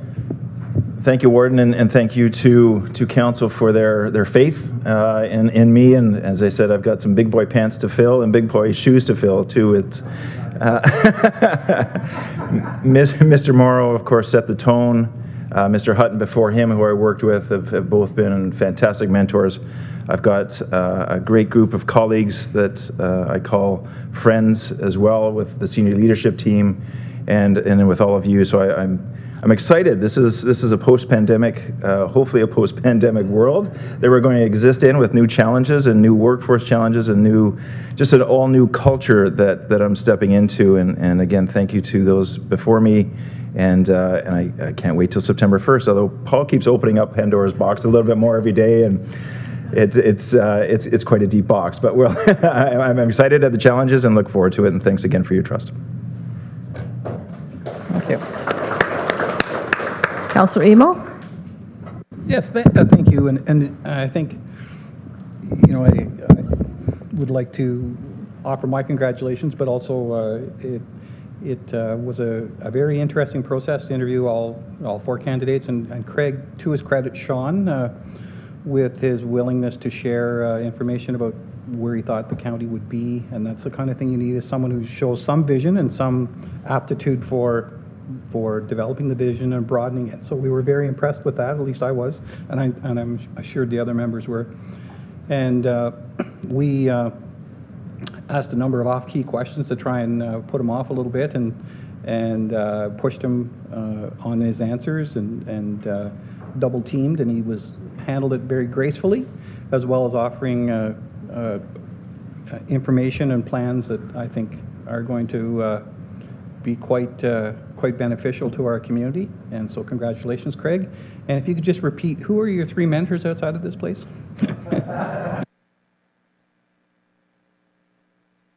Councillor Murphy. Thank you, Madam Warden. It was a pleasure to be on this committee, and congratulations, Craig. But I also think that we, as a committee, need to reach out to Mr. Foss and let him know that Greg Belmore and Amanda Nesbitt internal human resources department, excellent work. Absolutely excellent work. They kept us on time and had everything organized for us. It was very impressive. So please, on behalf of the committee, pass that along. Okay. Councillor Sweet. Yeah, I thought you'd come. Okay, well, thank you very much. I, too, have to congratulate the HR system. It worked very, very well, and it was a very interesting process.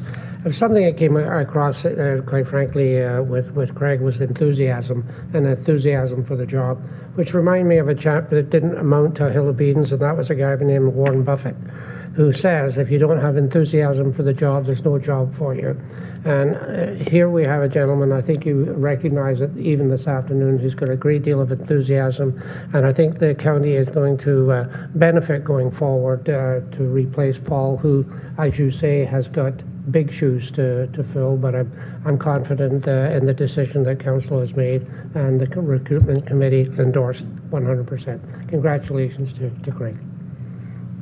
Thank you very much, Councillor Sweet, and I couldn't agree more. I think when you come into an interview where the people who are interviewing you know you very, very well, or at least think they do, it's a lot tougher. And very pointed questions, and you were so professional, so prepared, and without a doubt, you love this county, and we're extremely, extremely happy that you're looking to take over as the CAO. So congratulations, Craig. I'm sure you can't wait to tell all your colleagues, and there will be a news release out this afternoon. So again, congratulations. Thanks very much, everyone. We'll now move on to our committee reports. We're only an hour and a half late to Finance and Administration. Councillor Murphy, please. Good thing I speed talk. Members of County Council, we, your Finance and Administration Committee, wish to report and recommend as follows. Under information, item number 1, Mr. Andy Cowan is retiring from our IT department.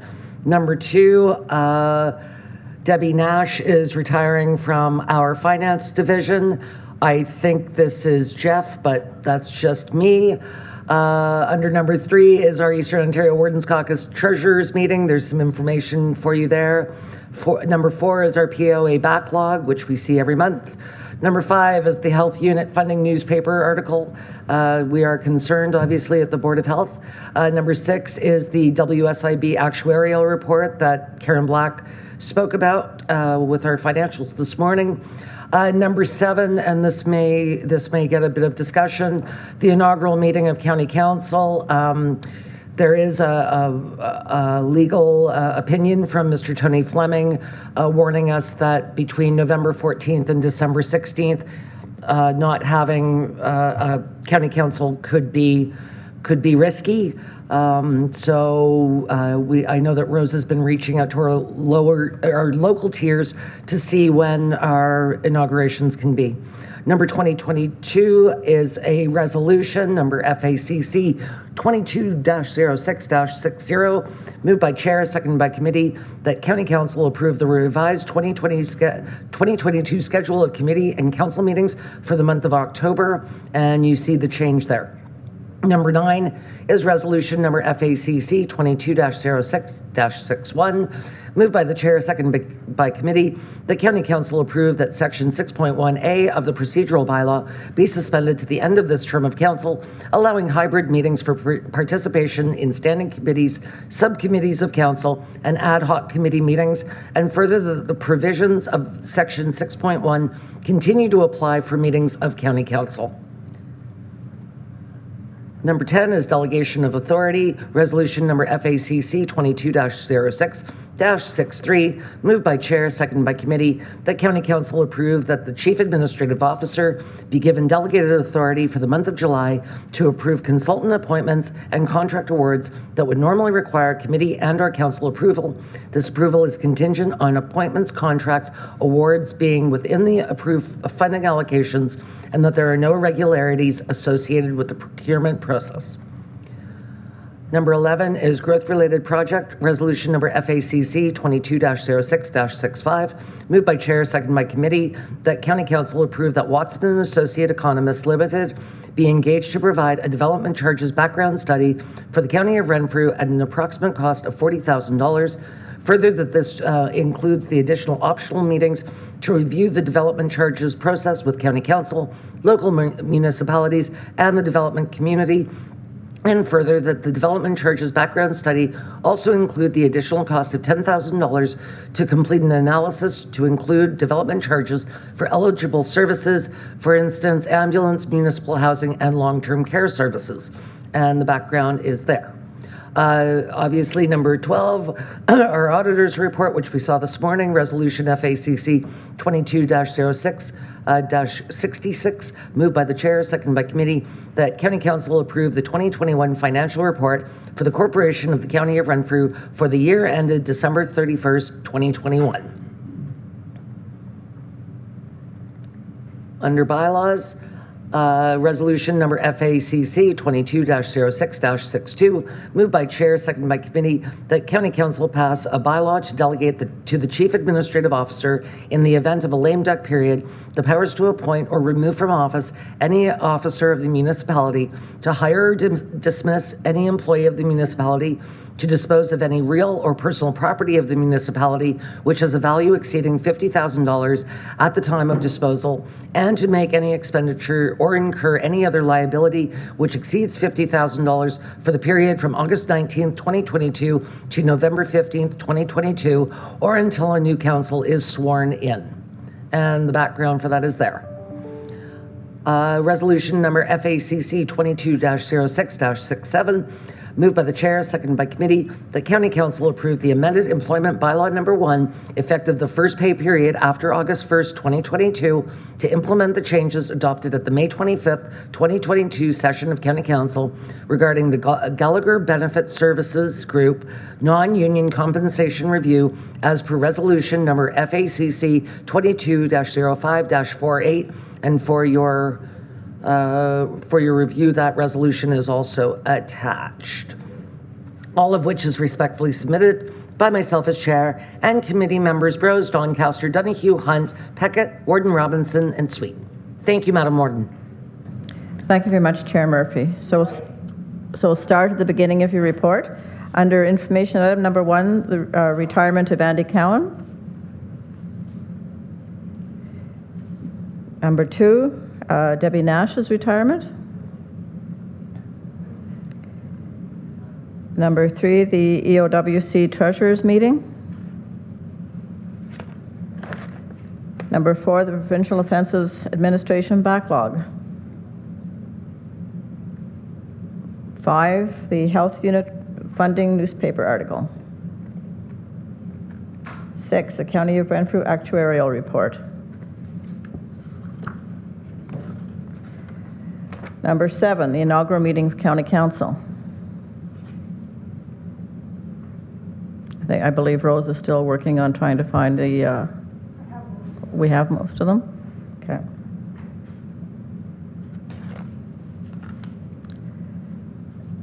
No, I don't think I need them. We'll look at it and get back to everyone, I suppose, on which date will be. Okay. Under resolutions, item number 8, the 2022 calendar of committee and council meetings. I do note that the resolution says for the months of October.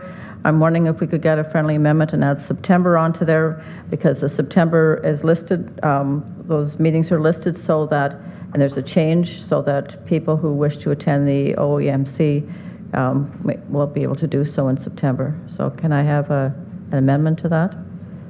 Moved by the chair and seconded by Councillor Peckett. All in favor? Thank you. Number 9, the hybrid meetings. Any comments? Number 10, delegation of authority. 11, the growth-related project. 12, the auditor's report. Councillor Donahue. Thank you very much, Madam Warden, and This was not germane, certainly while the auditor's report was being presented this morning, but I just wanted to bring forward. All of the numbers are there, and I will probably revise this or revive this in September on putting together the forecast for the 2023 budget. But I just wanted to highlight a couple of things. This is now the first year I have, Council has certainly heard and is aware. There's a single line that has particular fascination for me, that is the capital reserves. In 2021, you will see that the capital reserves for the first time now exceed the annual levy. We have a capital reserve of $52 million up from $47 million in 2020, and that was based also on, in 2021 budget, at the budget workshop of 2021, the forecast for the capital reserves at the year end of 2021 was $31.3 million. When we did the budget workshop in 2022, and Council will be familiar with that reserve page that then provides an update on what the forecast is for the year-end capital reserve. So at budget 2022, the forecast for the 2021 close to the capital reserve was $43.9 million. It is $52 million. They are, we discussed, I cannot recall if it was a year ago or 2 years ago, I think it is imperative that a reserve policy be developed for the county of Renfrew. I think that it is certainly something to at least be comforted in that the reserves are there, but it was also what prompted the question this morning vis-a-vis the expenditure on the Algonquin Trail. So we did facilitate that through a drawdown of the working capital reserve, but and realized a deficit in 2021, yet we were able to allocate $3 million into the working capital reserve at the end of 2021. So the other thing, keeping in mind as well, that the capital reserve does not include the deferred revenue that is at one time was referred to as the gas tax, or now Canada Community Building Fund deferred revenue. There's another 2.6, almost 2.7 million there. So what we have available in 2022 and going forward for capital projects, just shy of $55 million. I think it's vitally important. We are still in that window where the long-term financial plan suggested we were going to have drawn down our capital reserve to $2 million. It is substantially higher than $2 million. In any event, Madam Warden, I thank you for this opportunity. This becomes, I think, more salient in September when we are projecting the targets for the 2023 budget. All right, thank you very much, Councillor Donoghue. Item number 13, lame duck period. 14, the employment bylaw. The report as a whole. Do I have a mover? So moved, Madam Warden. Thank you. All in favor? Opposed? No. Thank you. Next up, Councillor, or Chair Peckett, please. Operations Committee, sir. Thank you very much, Warden. I can assure you I don't have the lung capacity that my colleague does, so I will unfortunately be a little bit longer with this report. I was 4 minutes, Tom. I challenge you. I accept the loss. Of note, Warden, there is an addendum that was handed out earlier today, item number 10, in addition to my report today. So members of County Council, we, your Operations Committee, wish to report and recommend as follows. Under information, item 1, monthly project status report is attached as Appendix 1. Item 2, capital program variance report attached as Appendix 2. Item 3, county structures, C012 and C134. County Structure C012, the Farquharson Creek Culvert located on South McNaughton Road in the Township of Adamson Bromley, and C134 Campbell Drive Culvert located on Campbell Drive in the Township of McNabb Braeside have been scheduled for rehabilitation in 2022. The design consultant for both structures rehabilitation projects has advised staff that due to the culverts being in better condition than originally anticipated, rehabilitation may be postponed for 1 to 3 years. Given this information and the high tender prices received in 2022, staff deferred the rehabilitation of the culverts until 2024. Item 4, resolutions, capital program overage. Resolution number OPCC 220676, moved by chair, second by committee. The county council approve that the planned 2022 construction for county structures, Pilgrim Road Bridge and Farquharson Creek Culvert, Snake River Culvert, Campbell Drive Culvert, Hanson Creek Culverts, and Edamansky Swamp Culvert be deferred to a later year. The background is there for your information. Just a note that there's funds that are being carried over for these projects. With the exception of C197, all structures listed above can have construction postponed for 1 to 3 years without significant risk to the overall structure. C197 needs to be done early in 2023. In total, this budget deferral of $1,283,308 will provide very little relief against the cost overages the capital program has experienced already in 2022. Bylaws, item 5, County Road 9, Bulger Road Community Safety Zone, resolution number OPCC 220673, moved by chair, second by committee. The county council adopt a bylaw authorizing the approval of a community safety zone on County Road 9 between 500 meters north of civic address 2065 and 500 meters south of civic address 2065 for a total distance of 1 kilometer. The background is there for your information. Item 6, request for tenders for bridge and road rehabilitation. The following requests were issued in the month of May for the by the Public Works and Engineering Department. As costs for these projects are not anticipated to be reduced, it is recommended that contracts be awarded. Part A, resolution number OPCC 220677, moved by chair, second by committee. The contract PWC 2022-05 is submitted by Bonnechere Excavating Incorporated, Renfrew, Ontario, for the rehabilitation of county structure B005 Scholard Bridge in the amount of $588,465 plus HST be approved, and further that the county council adopt a bylaw to authorize the execution of the contract. The background is there. Also, the financial implications of this project, there's a chart provided for you there. Item B, resolution number OPCC 220679, moved by chair, second by committee.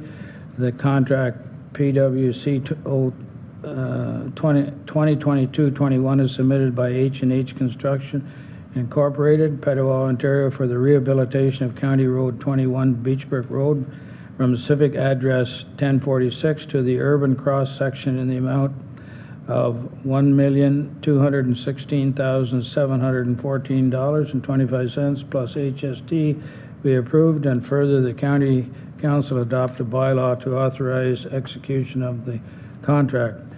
The background is there for your information, as well as the chart for the financial implications. Part C, resolution number OPCC 220680, moved by chair, Second by committee that contract PWC 2022-48 is submitted by Power Precast Limited, Ottawa, Ontario, for the manufacture, supply, and delivery of a concrete box culvert for county structure C037 Bagot Creek Culvert in the amount of $172,270.25 plus HST be approved, and further that County Council adopt a bylaw to authorize execution of the contract. The background is there as well, again, as the financial implications. Part D, resolution number OPCC 220681, moved by chair, second by committee, that contract PWC 2022-01 as submitted by Thomas Cavanaugh Construction Limited, Ashton, Ontario, for the rehabilitation of County Road 1, Madawaska Street, from Elgin Street West to John Street in the amount of $403,625.74 plus HST be approved, and further that County Council adopt a bylaw to authorize execution of the contract. The background is there, as well as the chart for financial implications. Part E, resolution number OPCC 220682, moved by chair, second by committee, that contract PWC 2022-03 as submitted by RGT Kluche Construction Limited, Pembroke, Ontario, for the rehabilitation of County Road 512, Formont Road, from Brudenell Limit to Hubers Road in the amount of $1,381,415.93 plus HST be approved, and further that County Council adopt a bylaw to authorize execution of the contract. Again, background is there, financial implications chart. F, resolution number OPCC 220683, moved by chair, second by committee, the contract PWC 2022-11 as submitted by BR Fulton Construction Limited, Renfrew, Ontario, for the rehabilitation of County Road 1, River Road, from 1.1 kilometers west of Henry Crescent to 600 meters east of Story Road in the amount of $849,937.80 plus HST be approved, and further that County Council adopt a bylaw to authorize execution of the contract. Background is there, financial implications chart as well.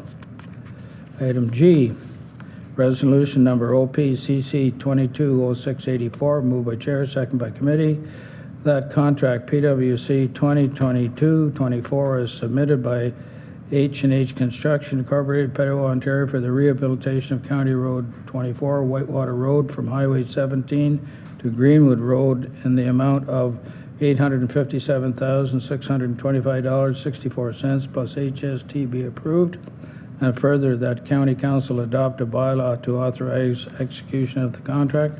Again, the background and financial implications chart are there.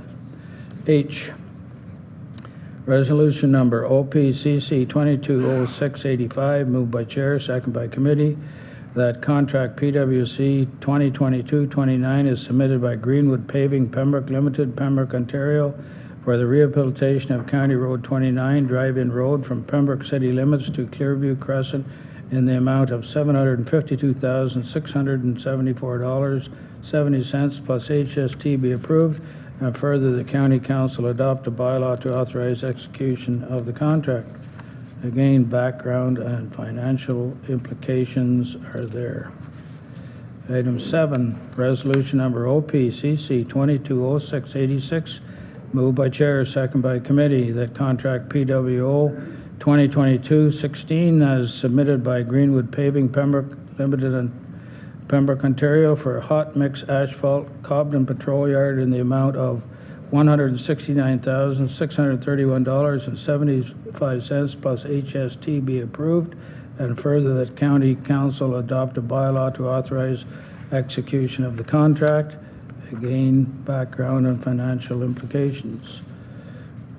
Item 8, resolution number OPCC 2206-87, moved by chair, second by committee, that County Council exercise their authority to waive irregularities contained in the bid submitted by Winslow Girolami Motors, Peterborough, Ontario, for contract PWO 2022-17 in accordance to the County of Renfrew Corporate Policy GAO1, procurement of goods and services, and further that the contract PWO 2022-17 is submitted by Winslow Girolami Motors, Peterborough, Ontario, for the supply and delivery of one tandem truck and plow unit in the amount of $384,749 plus HST be approved, and further that County Council adopt a bylaw to authorize execution of the contract.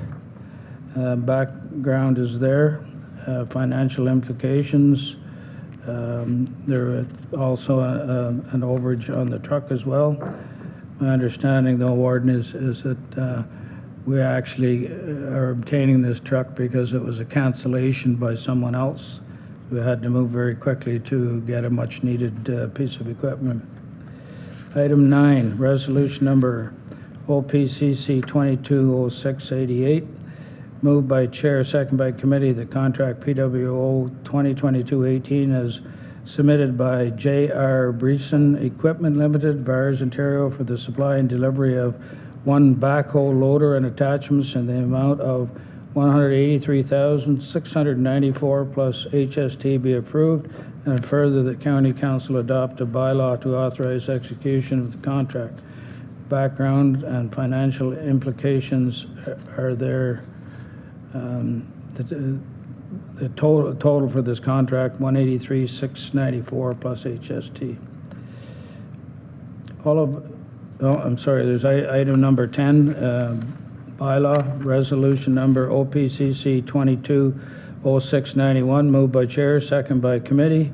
Contract PWC 2022-07 as submitted by Greenwood Paving Pembroke Limited, Pembroke, Ontario, for the rehabilitation of County Road 7, Foresters Falls Road, from Harriet Street to the start of the semi-urban section in the amount of $884,173.42 plus HST be approved, and further that County Council adopt a bylaw to authorize execution of the contract. Background is there, financial implications, chart is there, all of which is respectively submitted.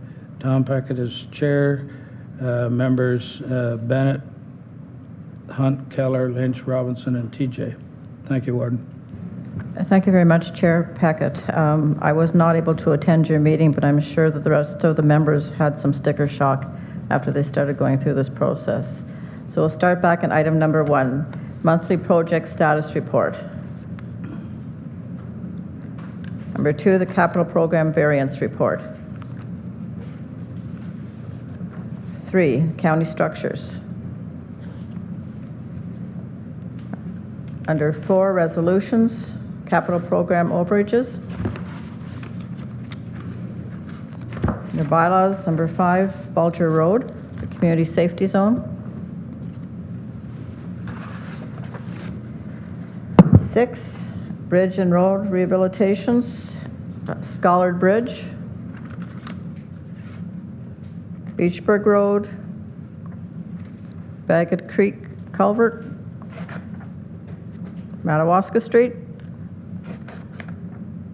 Foymount Road, River Road, Whitewater Road, Drive-In Road, a lot of roads. Okay, number 7, the hot mix asphalt at Cobden Patrol Yard. Number 8, the tandem truck and plow unit. Councillor Donahue. Thank you. Pardon me. Thank you, Madam Warden. I wonder if you could just, I believe that Councillor Peckett did discuss that, but if you could explain what the irregularity was with respect to this unit. Mr. Morrow, please.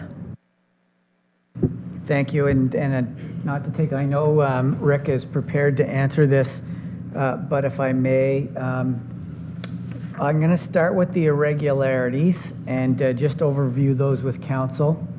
So as council's aware, this was a tender for a vehicle. So in the tender process, we provide some very detailed specifications.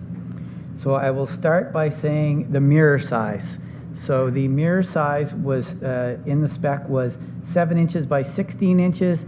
The bid specification came in at 7.5 inches by 14 inches, so a little bit smaller of a mirror. The fender mirrors were, specification were 8 inches.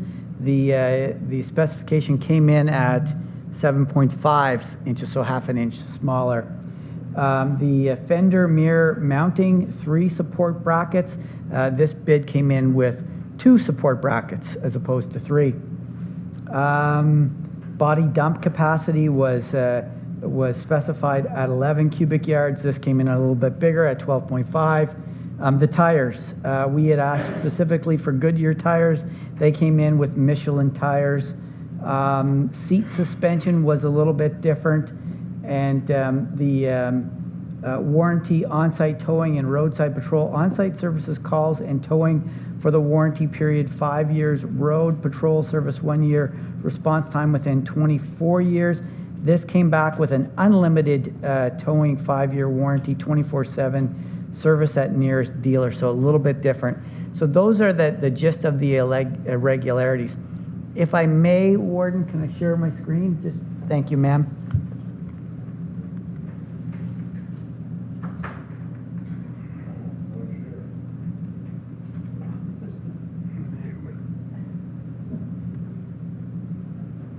So I'm going to share this particular document, and this is Schedule B from our GA01 procurement policy.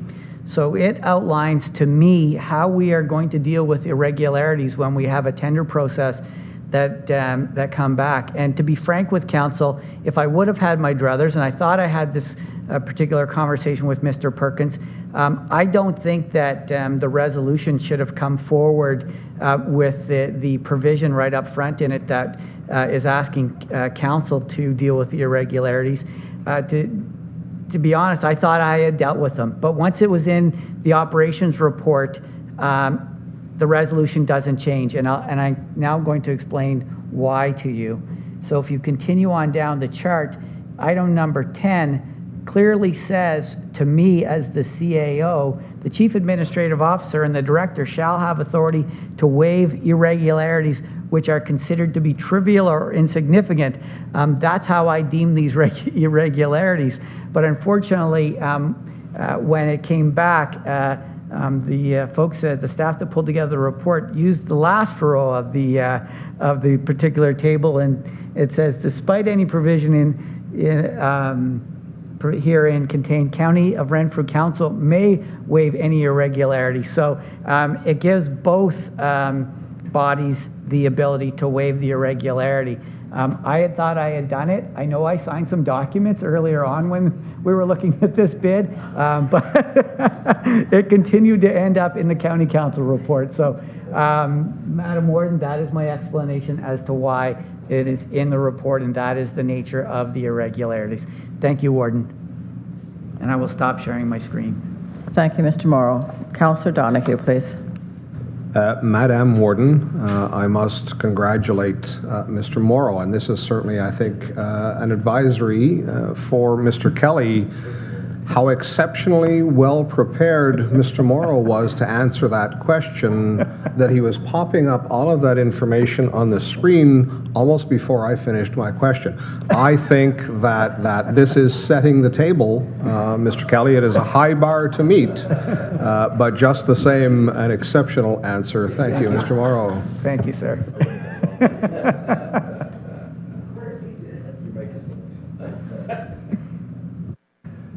Certainly, ESP was one of the job requirements.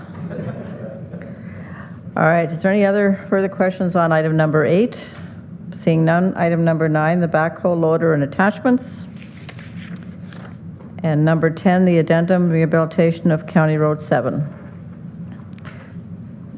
Councillor Donahue, please.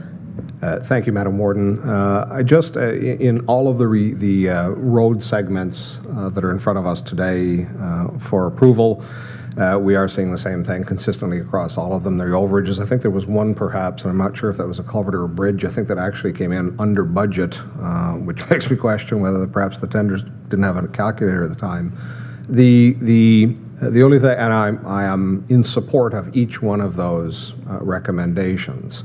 However, one of the things I am certainly hopeful that Mr. Perkins or Mr. Bolduc are in need of some Windex for the crystal ball when they are suggesting that we do not anticipate the costs to come down. I am certainly enormously hopeful that the current rate of inflation does not continue into future capital expenditure years, else there are much larger questions to be considered as opposed to the road rehabilitation projects. Thank you. Is there any other comments on the report as a whole? Seeing none, do I have a mover? So moved, Warden. Thank you. All in favor? Carried. Health Committee report. Chair Donahue.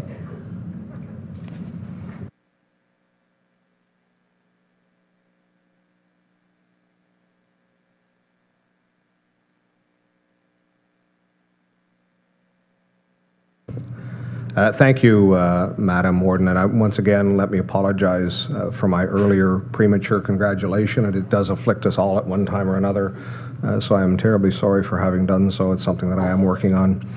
To the Council of the Corporation of the County of Renfrew, members of County Council, we, our Health Committee, wish to report and recommend as follows. Item number 1 is the COVID-19 pandemic update, long-term care.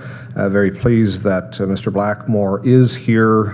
Barely the ink is dry on these reports, whether it be at Council, whether it be at Health Committee, that the situation remains the same.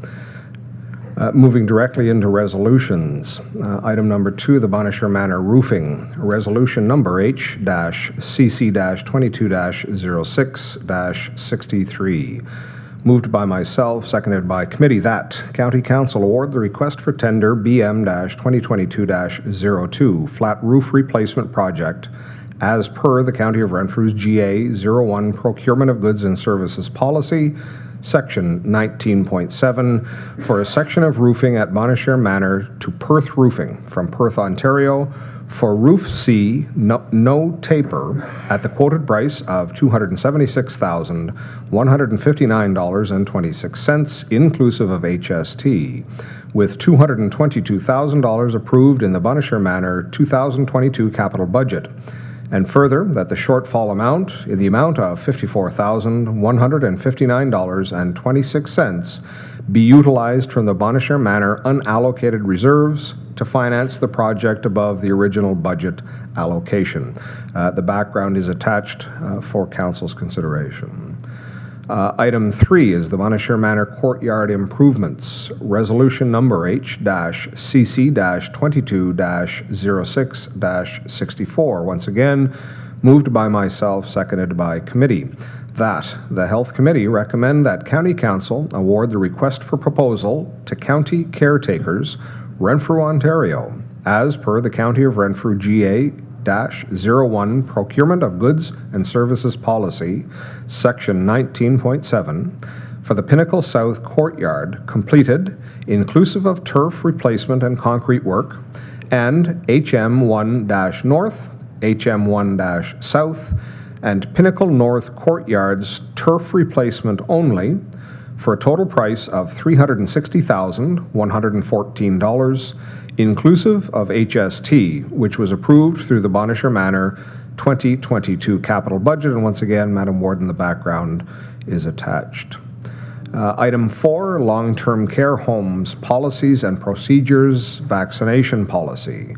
Resolution number H-CC-22-06-65, moved by myself, seconded by committee. That County Council approve that policy G-010, vaccination policy for the long-term care homes, remain applicable. Moving on to bylaws, Madam Warden. Clinical Assessment Centers, Resolution number H-CC-22-06-57, moved by myself, seconded by committee. That County Council pass a bylaw authorizing the Warden and CAO to sign the lease agreement between the County of Renfrew and ConnectWell Community Health to locate an RC VTAC Clinical Assessment Center in Cobden to expand services in the eastern and western ends of the County of Renfrew. And once again, the background, Madam Warden, is attached. Item 6, Hospital Paramedic Service Partnership, Resolution Number H-CC-22-06-58. Moved by myself, seconded by committee, that County Council pass a bylaw authorizing the Warden and CAO to sign the agreement between the County of Renfrew and Pembroke Regional Hospital for a partnership with the County of Renfrew Paramedic Service to include an advanced care paramedic in the emergency department. Once again, Madam Warden, the background is attached. All of which is respectfully submitted by myself as chair, along with committee members Bennett, Doncaster, Emo, Grills, Love, Murphy, and Warden Robinson. Thank you very much, Chair Donahue. We'll start at the beginning of your report under information. Item number 1, pandemic update at long-term care. Mr. Blackmore, do you have anything new to add? It seems I always do. So yes, unfortunately, we do have 2 suspect outbreaks underway as a result of a positive PCR test for 1 resident in each home. RHA 2A at Miramichi Lodge on June 25th, and Henry Murdoch 2 North at Bonnechere Manor on June 28th. So we're employing all the usual infection prevention and control measures, and of course the most significant one of these is the fact that the residents on these 2 units are precluded from social outings. So we're hopeful that they're one-offs and we can return to normal operations within 10 days. All right. Thank you for that update. Are there any questions of Mr. Blackmore? Seeing none, we certainly wish the residents well in their recovery. Item number 2, Bonnechere Manor roofing. Councillor Brose. Sorry, thank you, Madam Warden. And just a question, I noticed that in the tender, there was a request for pricing on a no taper 1% or 2%. I'm just wondering, seeing we've gone with the no taper, is that what the existing roof was? And in case it wasn't, is there any concern going with no taper? Thank you. Mr. Blackmore, would you be able to answer that? Thank you, Warden. Through to Councillor Brose. I don't have that information offhand, but I will certainly get that information for you. All right, thank you. Are there any further questions of item number 2, the Bonnechere Manor roofing? Seeing none. Item number 3, the courtyard improvements at Bonnechere Manor. Number 4, the vaccination policy. 5, clinical assessment centers. And 6, the partnership between the hospital and paramedic services. The report as a whole. Seeing none, do I have a mover? So moved, Madam Warden. Thank you. All in favor of the report? Carried. Chair Sweet, your Development and Property Committee report, please, sir. Sorry? Yeah, they were looking over there. I thought you were something else. Not a problem, Mark. Members of County Council, Warden, we, your Development and Property Committee, wish to report and recommend as follows. A number of information items. Manager of Economic Development Service, we're pleased to announce that Melissa Marquette has accepted the position of Manager of Economic Development Services, which encompasses Economic Division, the Ottawa Valley Tourist, and Enterprise Renfrew County. You can see the background that Melissa has been with the county for 17 years, and so we welcome her aboard and look forward to working with her in the future. Item number 2 is the Climate Action Plan.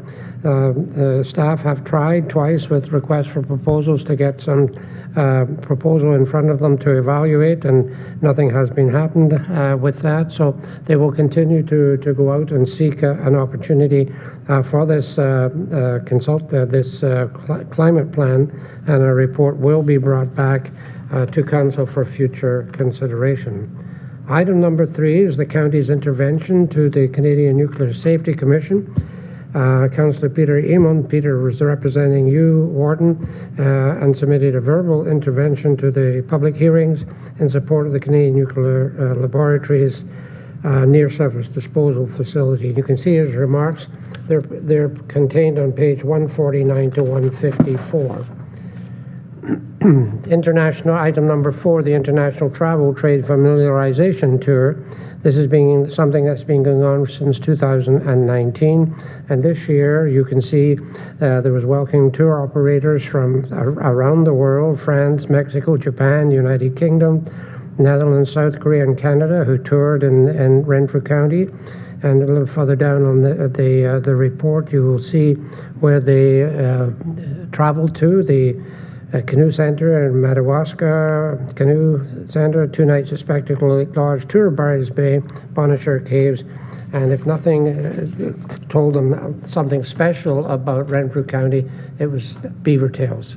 That speaks to Renfrew County, which were in Killaloe.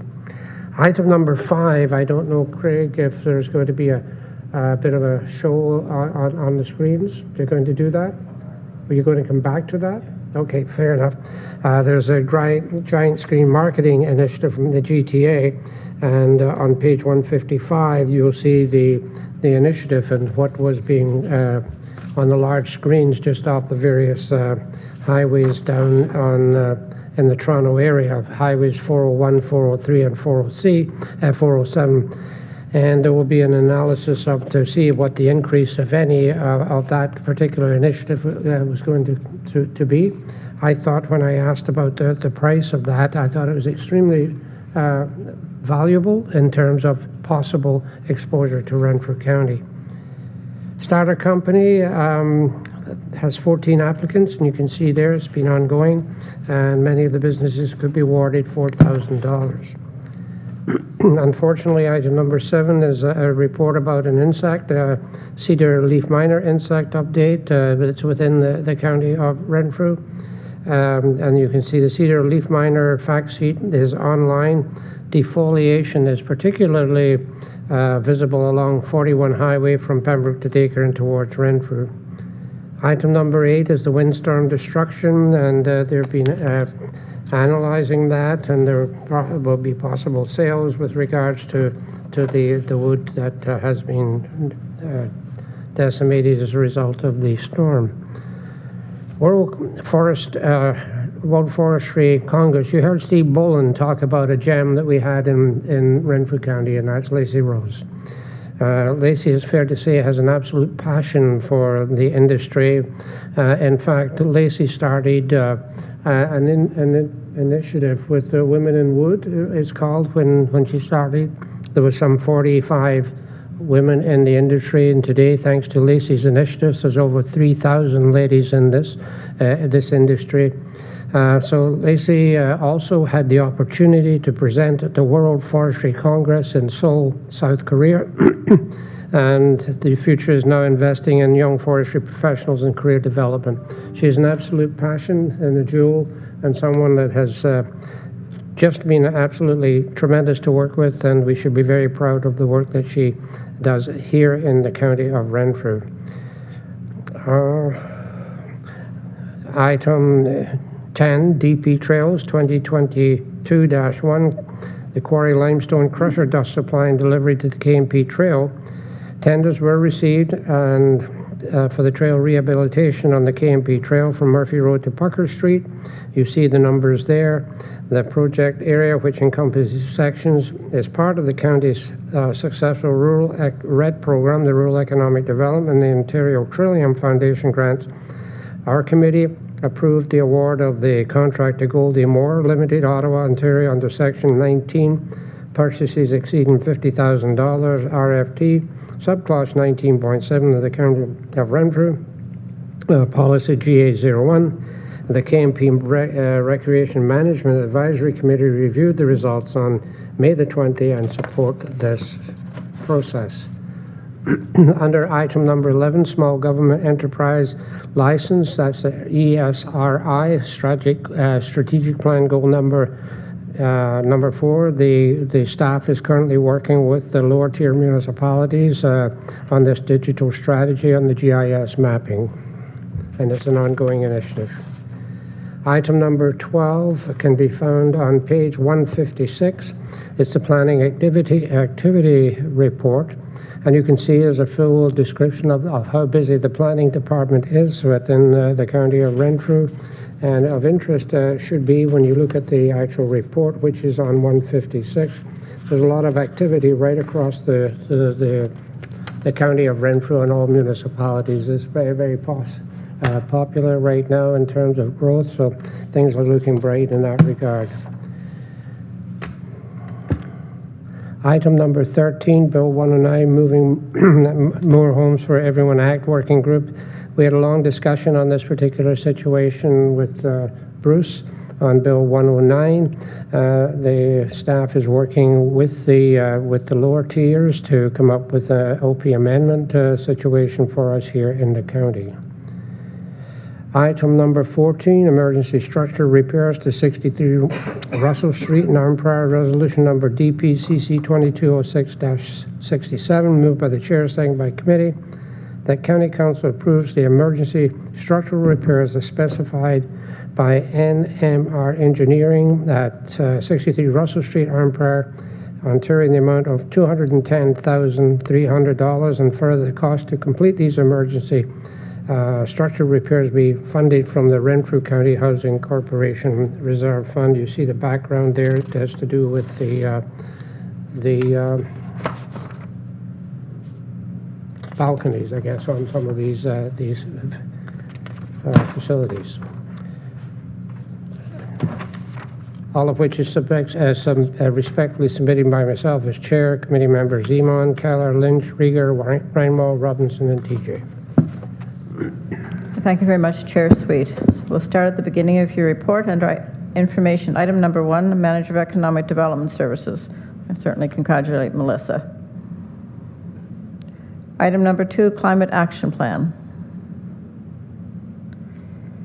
3, CNSC. Again, thank you very much, Councillor Emo, for representing the County of Renfrew. Item number 4, the familiarization tour. Councillor Brose.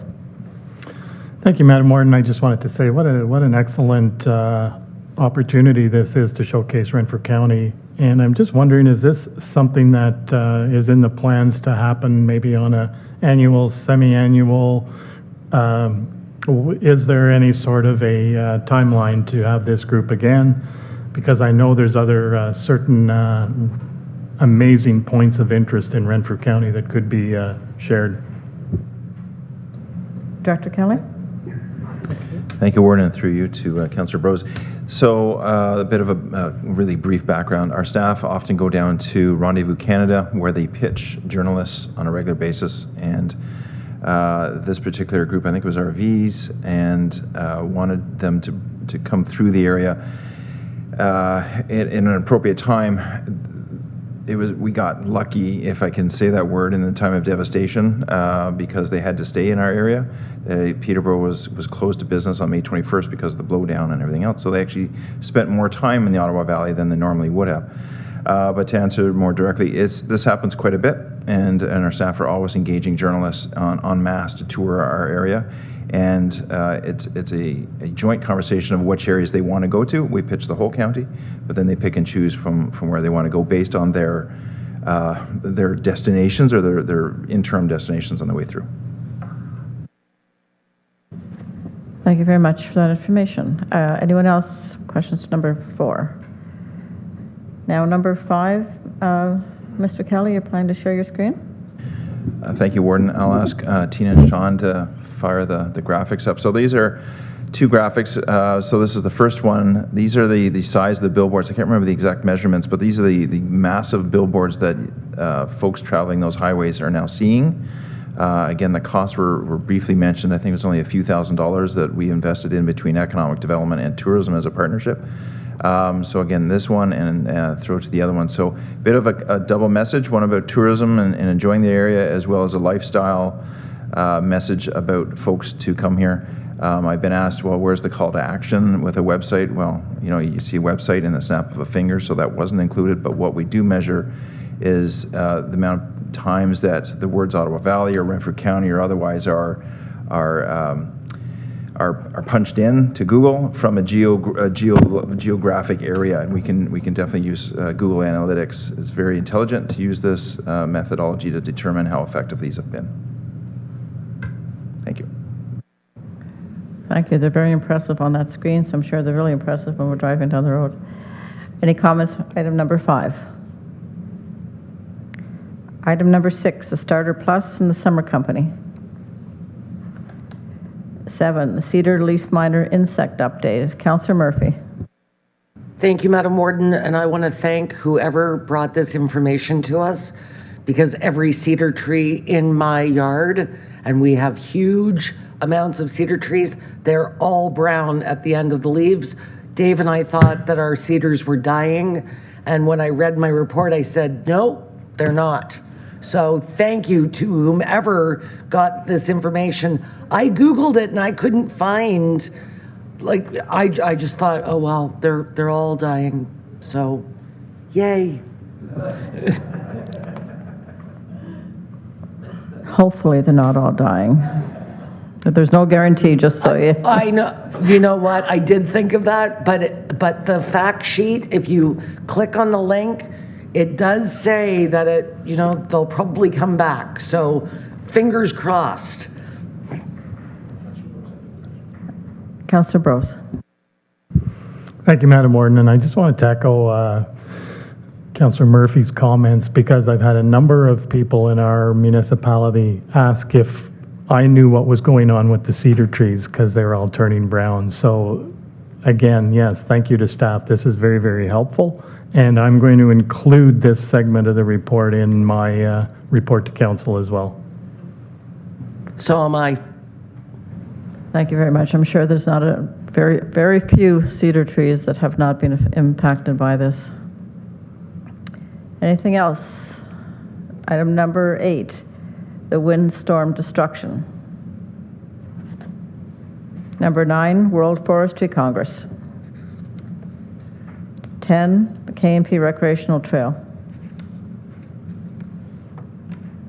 11, Small Local Government Enterprise License Agreement.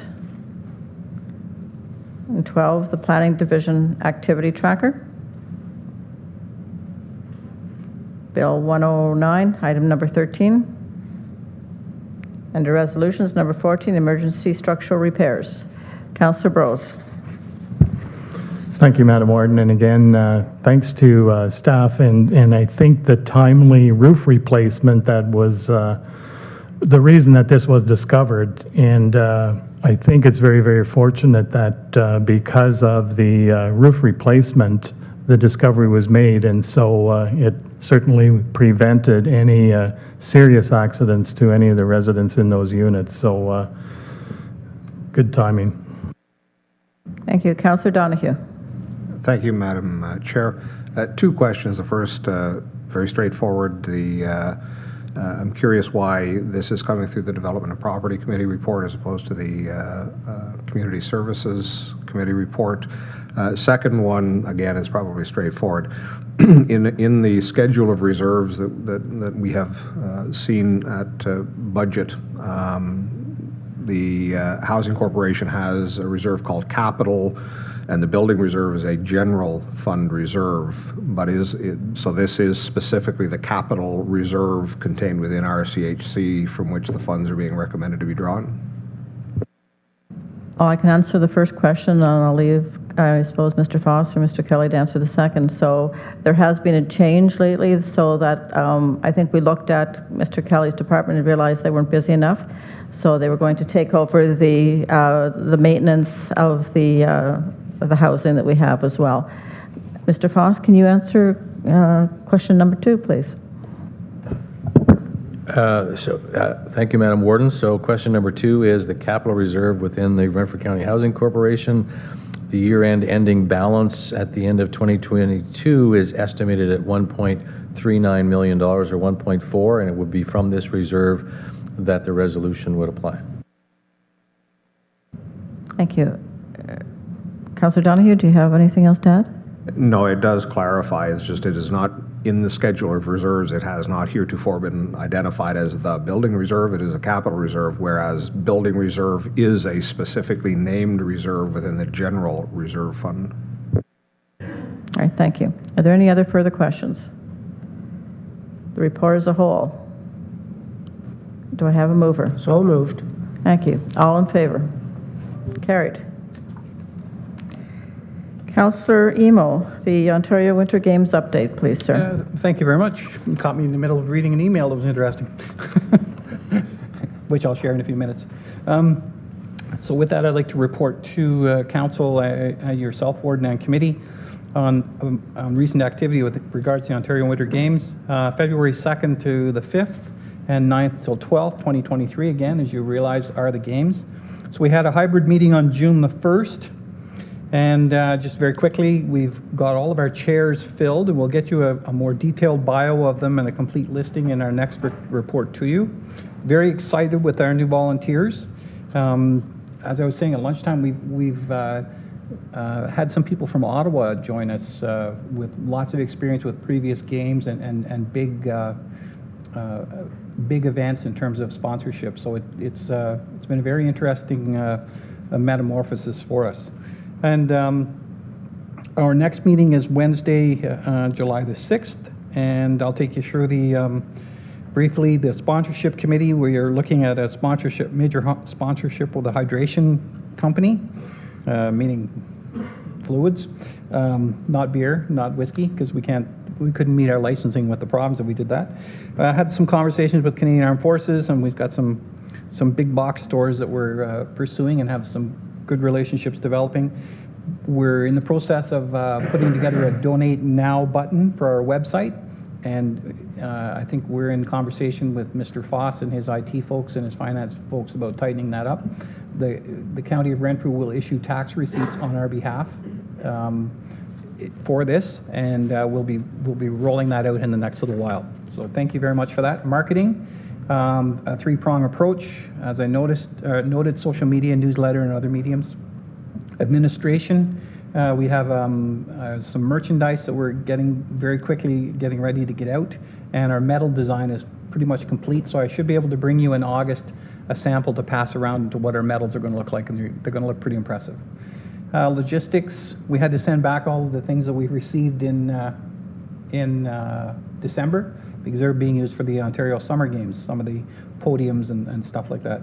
Logistics, food, we've been visiting all of the venues, transportation, going along, volunteers, spending some time on In It Live, and a plea to you, if any one of you have a volunteer policy, if you could forward it to me, we'd like to R&D, rob and deny as opposed to research and develop. We think we need to do something with that. We've had some conversations with county HR just to make sure we're not infringing on any of the labor relations acts. Registration, we believe we've about 500 volunteers plus or minus. Security is working on medical. We've still got about 60 medical volunteers plus or minus, so that's we're probably going to go out for about 10 or 12 more just to make sure we have all the venues covered properly. Special events, we're working on the opening ceremonies, and we have a really unique idea instead of a 100-day event that's going to be unique to us, and we'll be rolling that out in the fall. I think you'll be very impressed with it. None of the venues have really changed. We're still moving around a little bit with judo, and we've picked up alpine and snowboard, and our next is our legacy project. So what we've done is we've had a vote by the committee, and it's a sports fund for the underserved. And the background is, as you know, there's been a number of years where various community organizations or not-for-profits provided funds to youth who could not afford to participate in sport. The funds then help the families to buy equipment, registration fees, travel, etc. I know that firsthand prior to year 2000, when I was a teenage boy, I couldn't afford to go to a football camp, and Sport Renfrew, which has since gone by the wayside, funded me for that, and it was a very worthwhile experience for me, and I know other student athletes from around the area went to other camps. So we've heard that there is a need across the county, And as well, when we toured the community, many of our venues aren't as accessible as they could be to host para sports, and we're hoping to address that. So we thought it would be best to address it and to try and do something about it. So our objective is to increase participation in sport for all and foster a lifelong love of sport. And it's to ensure that everyone in Renfrew County has access to sport, and we'd like to develop better and more accessible infrastructure and sport programs while creating a healthier and happier society. So we'll be fleshing this out in a little while as we go along, but the categories of funding would be individuals, youth aged up to 21, approximately 40%, which would assist them in fees and equipment. Sport programs and clubs, and about 20% to purchase equipment or sport equipment, especially for the para sports. And number 3 would be the sport venue, and that's the infrastructure stream. So year 1, the funds would be held by the County of Renfrew in the Ontario Winter Games account. And in its first year, we would define the criteria for making decisions on the distribution, with the idea that dispersal of funds will be on an application basis, and it'll start on or about September 1st, because as you know, the games will end in February of 2023. We're going to need a little bit of time to realize how much money we have left, and then to get organized. And in subsequent years, we're hopeful a community-based committee will be created to evaluate the proposals and recommend distribution of the money. And we're anticipating distributing them quarterly. And just the note, the specific mechanics and the criteria hasn't been completely developed yet. Immediate local initiatives. We have our merchandising almost ready to go. We're just tidying up our website and how we're going to be able to link to it. And so if you wouldn't mind just looking at the screens right now. Sorry, that's not the one. Did I send the wrong one? Oh, sorry. We have the really nice spiffy line of t-shirts, golf shirts, hoodies. I apologize. So they have the logo, which is very beautiful, and then we have some that just say Ontario Winter Games in big white letters across them with Renfrew County on the bottom, and then we also have Patchy the mascot. I apologize. Community outreach. Councillor Emo, we may be able to. Do you have them on your laptop now? I do, and I will, as we're rolling along through, I'll do that. Okay, thank you. And so with that community outreach, we're going to be sending an email out to you. I said this last month. We're closer now. One thing I had to get designed before I could send it out to you, to ask if we can come visit you in July and August. And then the budget hasn't really changed. We're still sort of aiming at these numbers. There might be a little less at some point. And I told you about the sponsorship package, so I've included that, our funding proposal. So within it is the different levels of sponsorship. And also you'll note some information about supporting the games, the long-term legacy, and just how to get to us, and then also how to make your checks payable if you wish to make a donation. So with that, that's what I would propose to submit to you today, Warden and Council. Thank you. Well, thank you very much, Councillor Emo. There's a lot of work being put into this, but we're getting closer and closer, and it looks like it's actually going to come to fruition. Any questions or comments? I forgot to add, I've been invited to the summer games as an observer, which are in Mississauga the 21st, 22nd, and 23rd of July. And we'll have the opportunity likely to meet the new minister and have a conversation with him as well. Thank you. Great, thank you very much for that information. Are there any questions of Councillor Emo other than the fact that we'd really like to see those T-shirts he's described?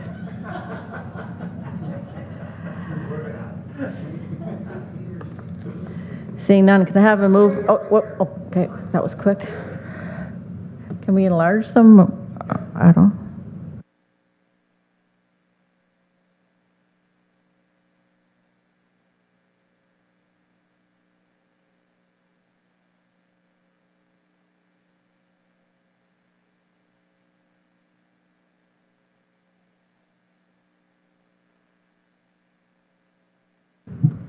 that's the patchy one, and then there's another one coming up that's my favorite.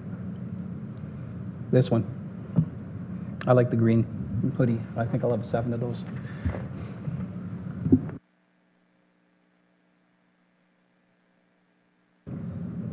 All right, so get your orders in.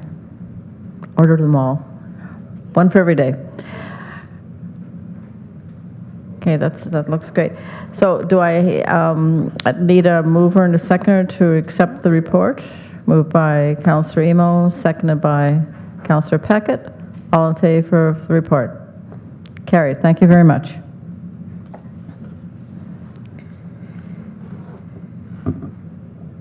Chair Bros, Community Services Committee report, please.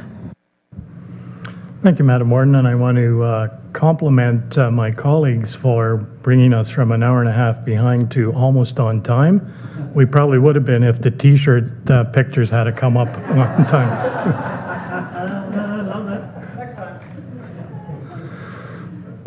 To the Council of the Corporation of the County of Renfrew, members of County Council, we, your Community Services Committee, wish to report and recommend as follows. Information item number 1 is the Renfrew County Housing Corporation Annual General Meeting, and attached for your information is the 2021 Auditor's Report for Renfrew County Housing Corporation, which was approved by the Renfrew County Housing Board of Directors. Moving to resolutions. Item number 2, Canada-wide Early Learning and Child Care System Purchase of Service Agreement, Resolution number CSCC-22-06-44, moved by Chair, seconded by Committee. County Council approved the purchase of service agreement template to enter into an agreement with licensed child care providers for the purpose of opting into the Canada-wide Early Learning and Child Care System. Background is attached. Moving to bylaws. Amendment to Bylaw 50-17, County of Renfrew New Licensed Home Agreement, Resolution number CSCC-22-06-45, moved by Chair, seconded by Committee, that County Council approve that Bylaw number 50-17, authorizing the County of Renfrew to enter into an agreement with licensed home child care service providers, be amended to enter into an agreement with Stephanie Grennan, located in Eganville, and the background is attached. Item number 4 is Special Needs Resourcing Agreements, Resolution number CSCC-22-06-46, moved by Chair, seconded by Committee, that County Council approve that Bylaw number 14-15, authorizing the County of Renfrew to enter into an agreement with child care agencies and recreation programs for special needs resourcing funding, be amended to enter into a special needs resourcing agreement with the following child care agencies: Boncher Algonquin First Nations, and I'm going to apologize right here for my very poor command of the French language, the Centre d'Éducation Cours de Jours. Background information is there as well.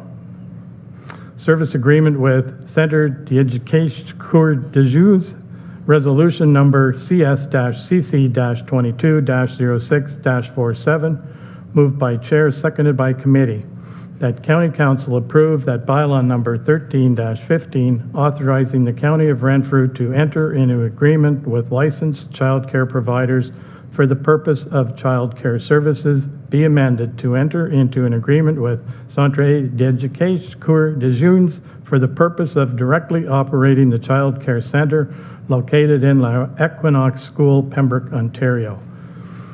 All of which is respectfully submitted by myself as Chair and Committee members Grills, Love, Regier, Reinwald, and Robinson. Thank you, Madam Warden. Thank you very much, Chair Rose. I thought you did a wonderful job of pronouncing those names. Go back to item number 1, the Renfrew County Housing Corporation's AGM. Number 2, the Early Learning and Child Care Service Agreement. Number 3, the New Licensed Home Agreement.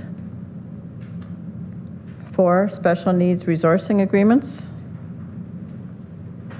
And number 5, the Service Agreement. The report as a whole, you noticed that, didn't you? Cheating, I'm sorry. The report as a whole. Do I have a mover?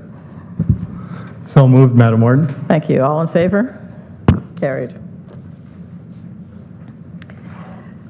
I now need a mover and a seconder that the bylaws listed on item 13 and attached here to a Schedule A on the County Council agenda dated June 29th, 2022 be deemed read 3 times and passed. A mover and a seconder, please. Councillor Donahue, Councillor Peckett, all in favor? Carried. Thank you. All right, item number 14, written reports from representatives. The first one is AMO. Councillor Emo, and I have a feeling the email you were looking at is going to be included with your report. Okay. Yes, it is. Just very quickly, just received an email that Monica Turner, our Director of Policy, is retiring after 12 years with AMO, as well as a few years in various ministries. Her last day of work is September 30th, so Monica's been a strong advocate for the municipal sector, and I think we're going to miss her a great deal. We met, as the warden had noted, in Perry Sound on the 24th, which is the home of the chair, Mayor Jamie McGarvey, and it was a 2-day event. The financial statement, very quickly, just let you know that the conference of 2021 generated a surplus of approximately $218,000, and our expenses were down about $31,000, which was an overall surplus of $249,000.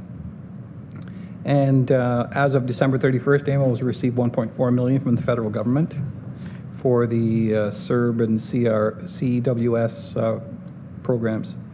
Caucus reports. If you look through them, they're talking about a lot of the same things we're talking about: long-term care, planning, insurance, affordable housing, LPAT decisions, some strategic plans for some of the organizations as they reset who they are, and some worried about restructuring of public health, and then hospital emergency departments that are shuttering over the weekends. The executive director's report, very quickly, if you take a look down through it, it just talks about the $127 million for some allocations that AMO had lobbied hard for, and also doing some work around getting some funding for assisting with Ukrainians displaced by war. Comments: housing became a key election issue, and of interest was the Greens' commitment to upload 50% of the homelessness costs, and also the Liberal and NDP commitments to end private long-term care.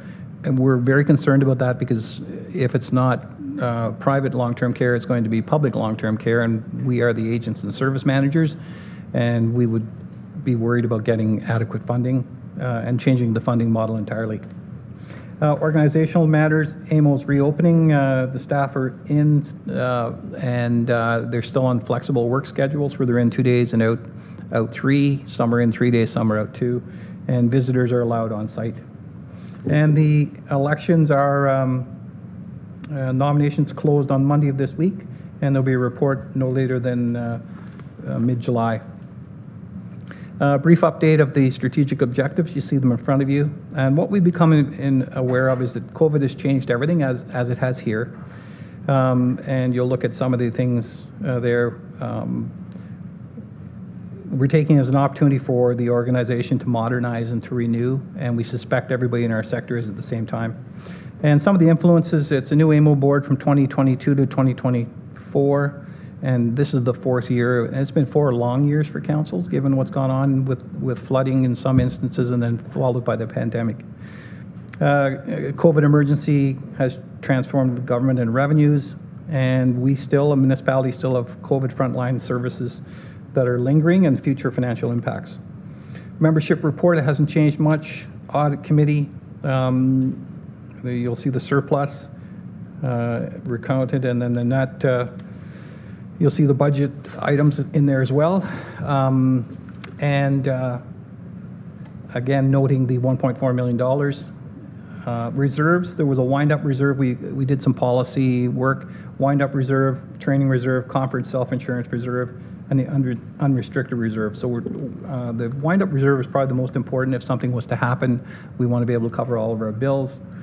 And the conference self-insurance bill, it's really tough reserve, it's really tough to find insurance for that. We went to market a few times, couldn't find adequate insurance, so we're self-insuring for the conference. Presentations, MPAC visited us. $38 billion in new assessment last year, with over $40 billion in new assessment forecast for 2022. The province now has over $3 trillion evaluation of property in Ontario. MPAC is working on a digital library of decisions and significant rulings for municipal staff. There was a question about our staff being outgunned when we went to some of these hearings, and MPAC's trying to assist us in leveling that field a bit. They process about 300,000 building permits in a year, so they're very invested in e-permitting, and they're working with Elections Ontario for the voting list. And then the national long-term care standards, you'll look at there's 8 of them that are listed there. And I should note, Warden Robinson made a very valuable contribution where she interjected that one of the principles we should be talking about is the concept or belief that no one should die alone in the long-term care homes. And that the room went silent. We all agreed very quickly and couldn't understand why we hadn't noted the obvious. So thank you. Mental health and addiction. We approved a submission to the provincial government, and you can see the 15 points. One of the things we talked about was item number 7 and 8. We want to see what the revenue is. We want that listed so that people know that the revenue that is substantially more than the funding they're talking about putting in. It's probably in the net magnitude of about 1/40th. And so we wanted to make sure that that was in there, in the thing. I'll take you to the bottom of page 7 where we talk about mental health. 1.5 times higher than all cancers put together. 4,000 Canadians die by suicide each year. 67,000 deaths per year attributed to substance abuse in Canada, including tobacco and alcohol. And wait time in services in Ontario can be long. And so that was the crux of why we developed these 15 recommendations. There's a lot more information in the paper. I just pulled out as much as I could. Waste management. There was a fund. There's $9 million left in it. And we said to leave it. It came about as part of the last, this system we're in right now, some of the funding, keep it in there just in case something happens. Most importantly for you is that July 15th, you have to let the government know if you want to look after your own recycling program or if you want to sign a contract with Circular or any of the other producers. And it's a very important date, so we're stressing it again and again. And you should also remember that producers are not responsible to provide services for non-eligible sources, which include industrial, commercial, and institutional, and small businesses, improvement areas, and municipal sources. So libraries, community centers, etc. So those that we already provide in our Blue Box service today, if you're doing your own pickup, will not be provided by the producers. So you'll still have a cost if you want to keep those services in place. MEPCO Metis, and you can see the numbers, $16.4 billion in net investment. The fund's total value is now $121 billion, and so that's up from last year. LAS update, very quickly. They're working on some online, the e-permitting with MPAC, and there's 14 municipalities involved in a pilot program right now of various sizes, so some of that information will roll out to you in the next little while. One Investment has had a good year, and the municipal buying group is getting larger all the time.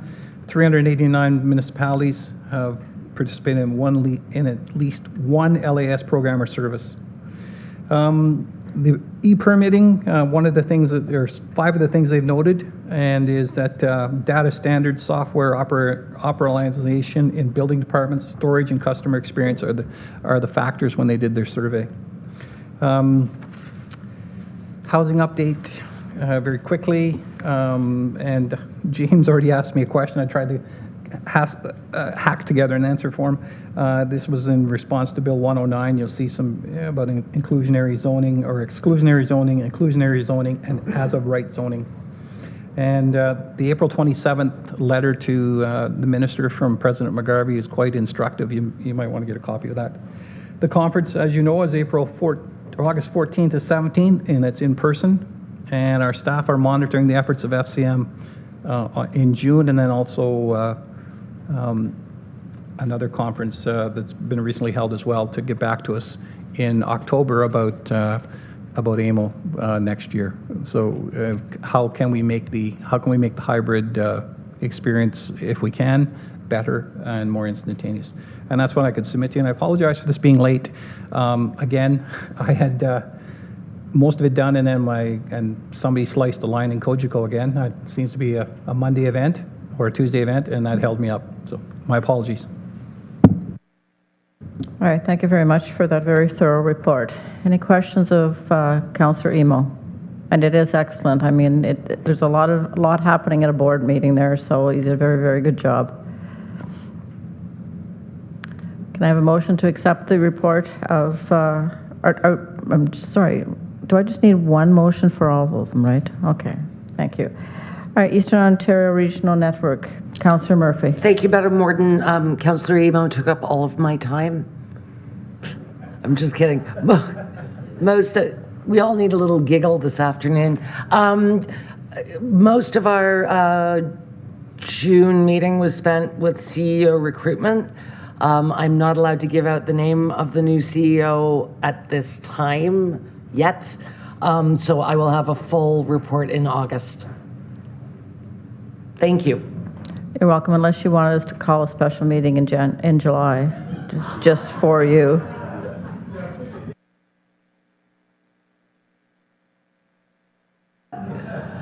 Debbie, I'll just call you with the new CEO's name. Yeah. Okay. No, sorry about that. I just most of the after the AGM, most of the meeting was spent. No, that's fine. That's absolutely fine. Thank you very much. FCM, Councillor Doncaster. Thank you, Madam Warden. I haven't had the chance to put a report together in writing, but I do have a couple of highlights I'd like to go over if that's all right. I did attend the annual conference, trade show, annual general meeting from June 2 to 5. Is that the right dates? Yeah. In Regina, where Tanine Ruddick, councillor for the town of Vegreville, Alberta, became the new president of FCM. And as everybody's aware, I was elected back to the board of directors once again. The conference was very well attended. Obviously, we haven't done it in 2 years. Over 2,200 participants.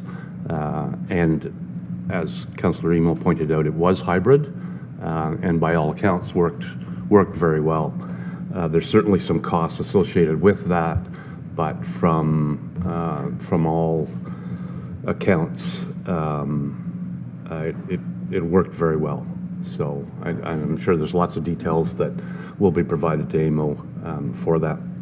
I would point out that in 2023, not that I have any intentions on doing this, but in 2023, the way the president works at FCM is there's the president and then there's 3 vice presidents, and they just move up in line. So if you become the 3rd vice president, 3 years from then you would become the president. They just move up. 2023, that 3rd vice president position moves back to Ontario. So somebody from Ontario will be the 3rd vice president. As I mentioned, I have no interest in that whatsoever.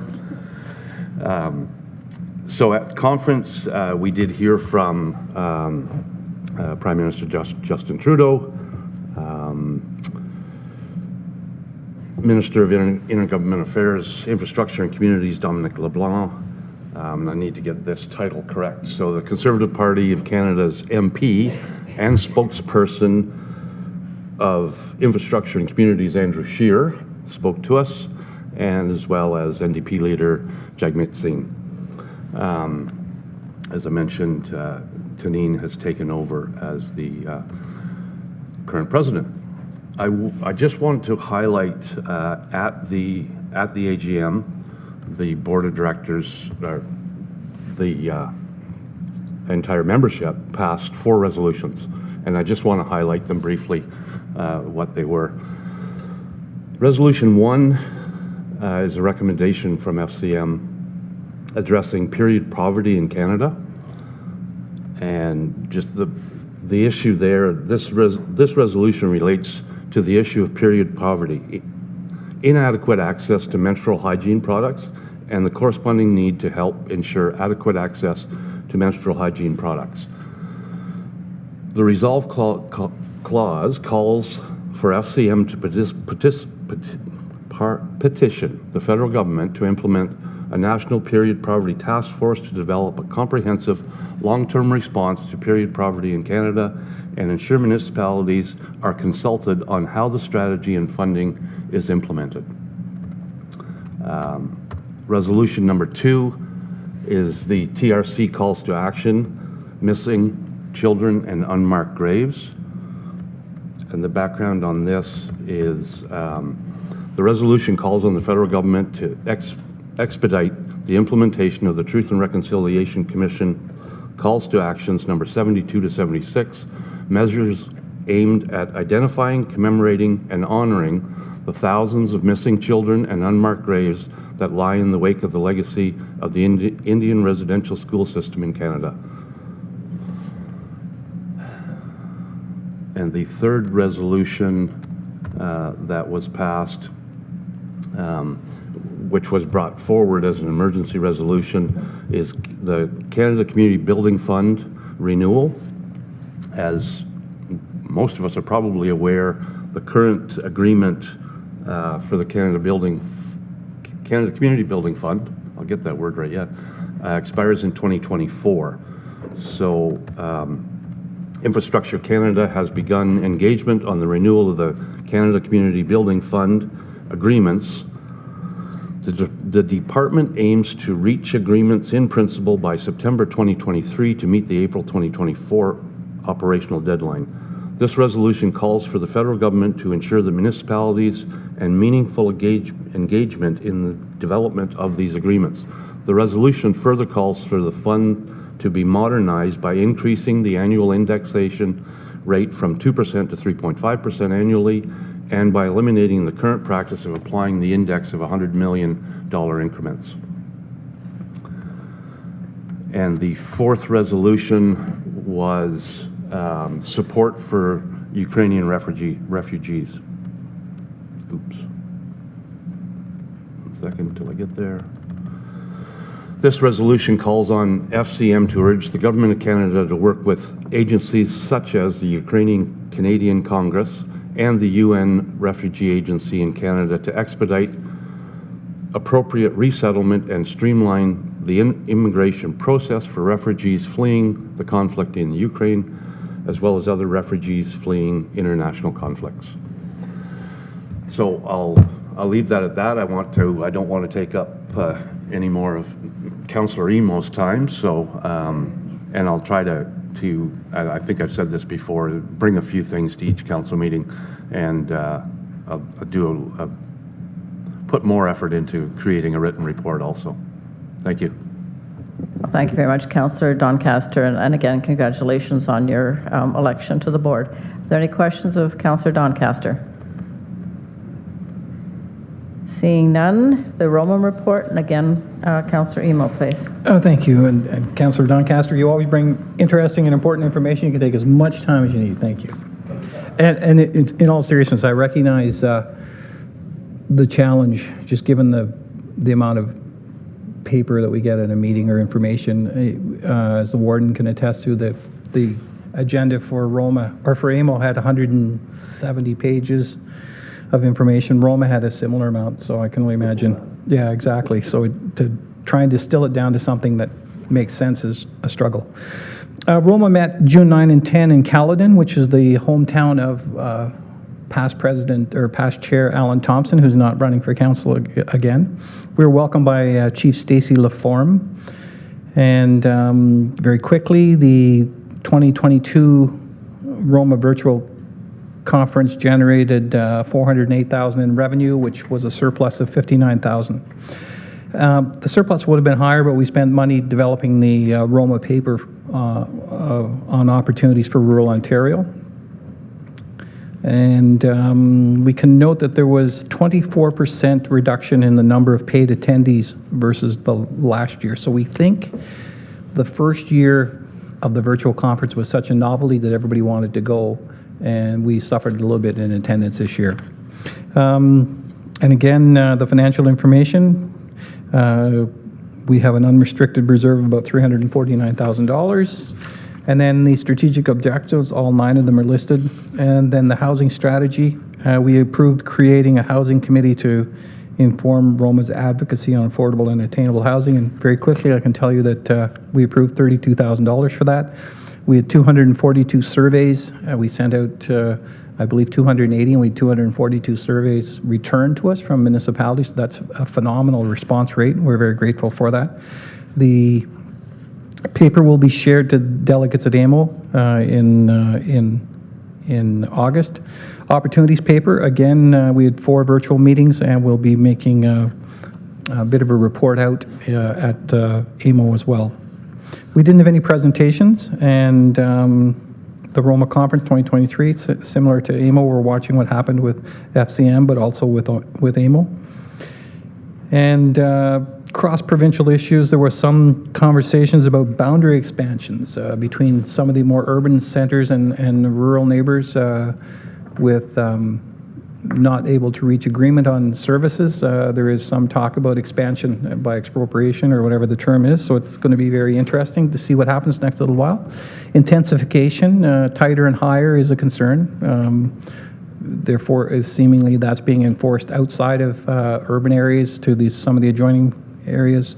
Short-term rentals, how to police them or service them and not have them impact negatively. There's a lot of comments from across Ontario, some of our recreational areas where long-time residents are being disturbed by short-term rentals and people coming in not respecting the hours and partying and making noise, and just generally not caring for the property. Staffing areas and land use planning, CBOs and clerks, and machine operators as well. And equity and inclusiveness and training and working from home and return to work are some issues with policies and strategies needed. The comms committee, that's the one I chair. Lots of posting around the 5 themes for opportunities for rural Ontario. You might have seen the little pop-ups in on Facebook, but also through Twitter. And we're experimenting with Facebook Stories, which is we're allowed to share photos and content, and it looks like a very small and impromptu production, and so it's a quick way to share a lot of information, leave it up for a short period of time, and we published 34 of them in the last little while and getting really good return on them. And Twitter is our main platform at this point. LinkedIn, we're starting to make inroads with it as well. And new from Ontario, this came as a real shock actually.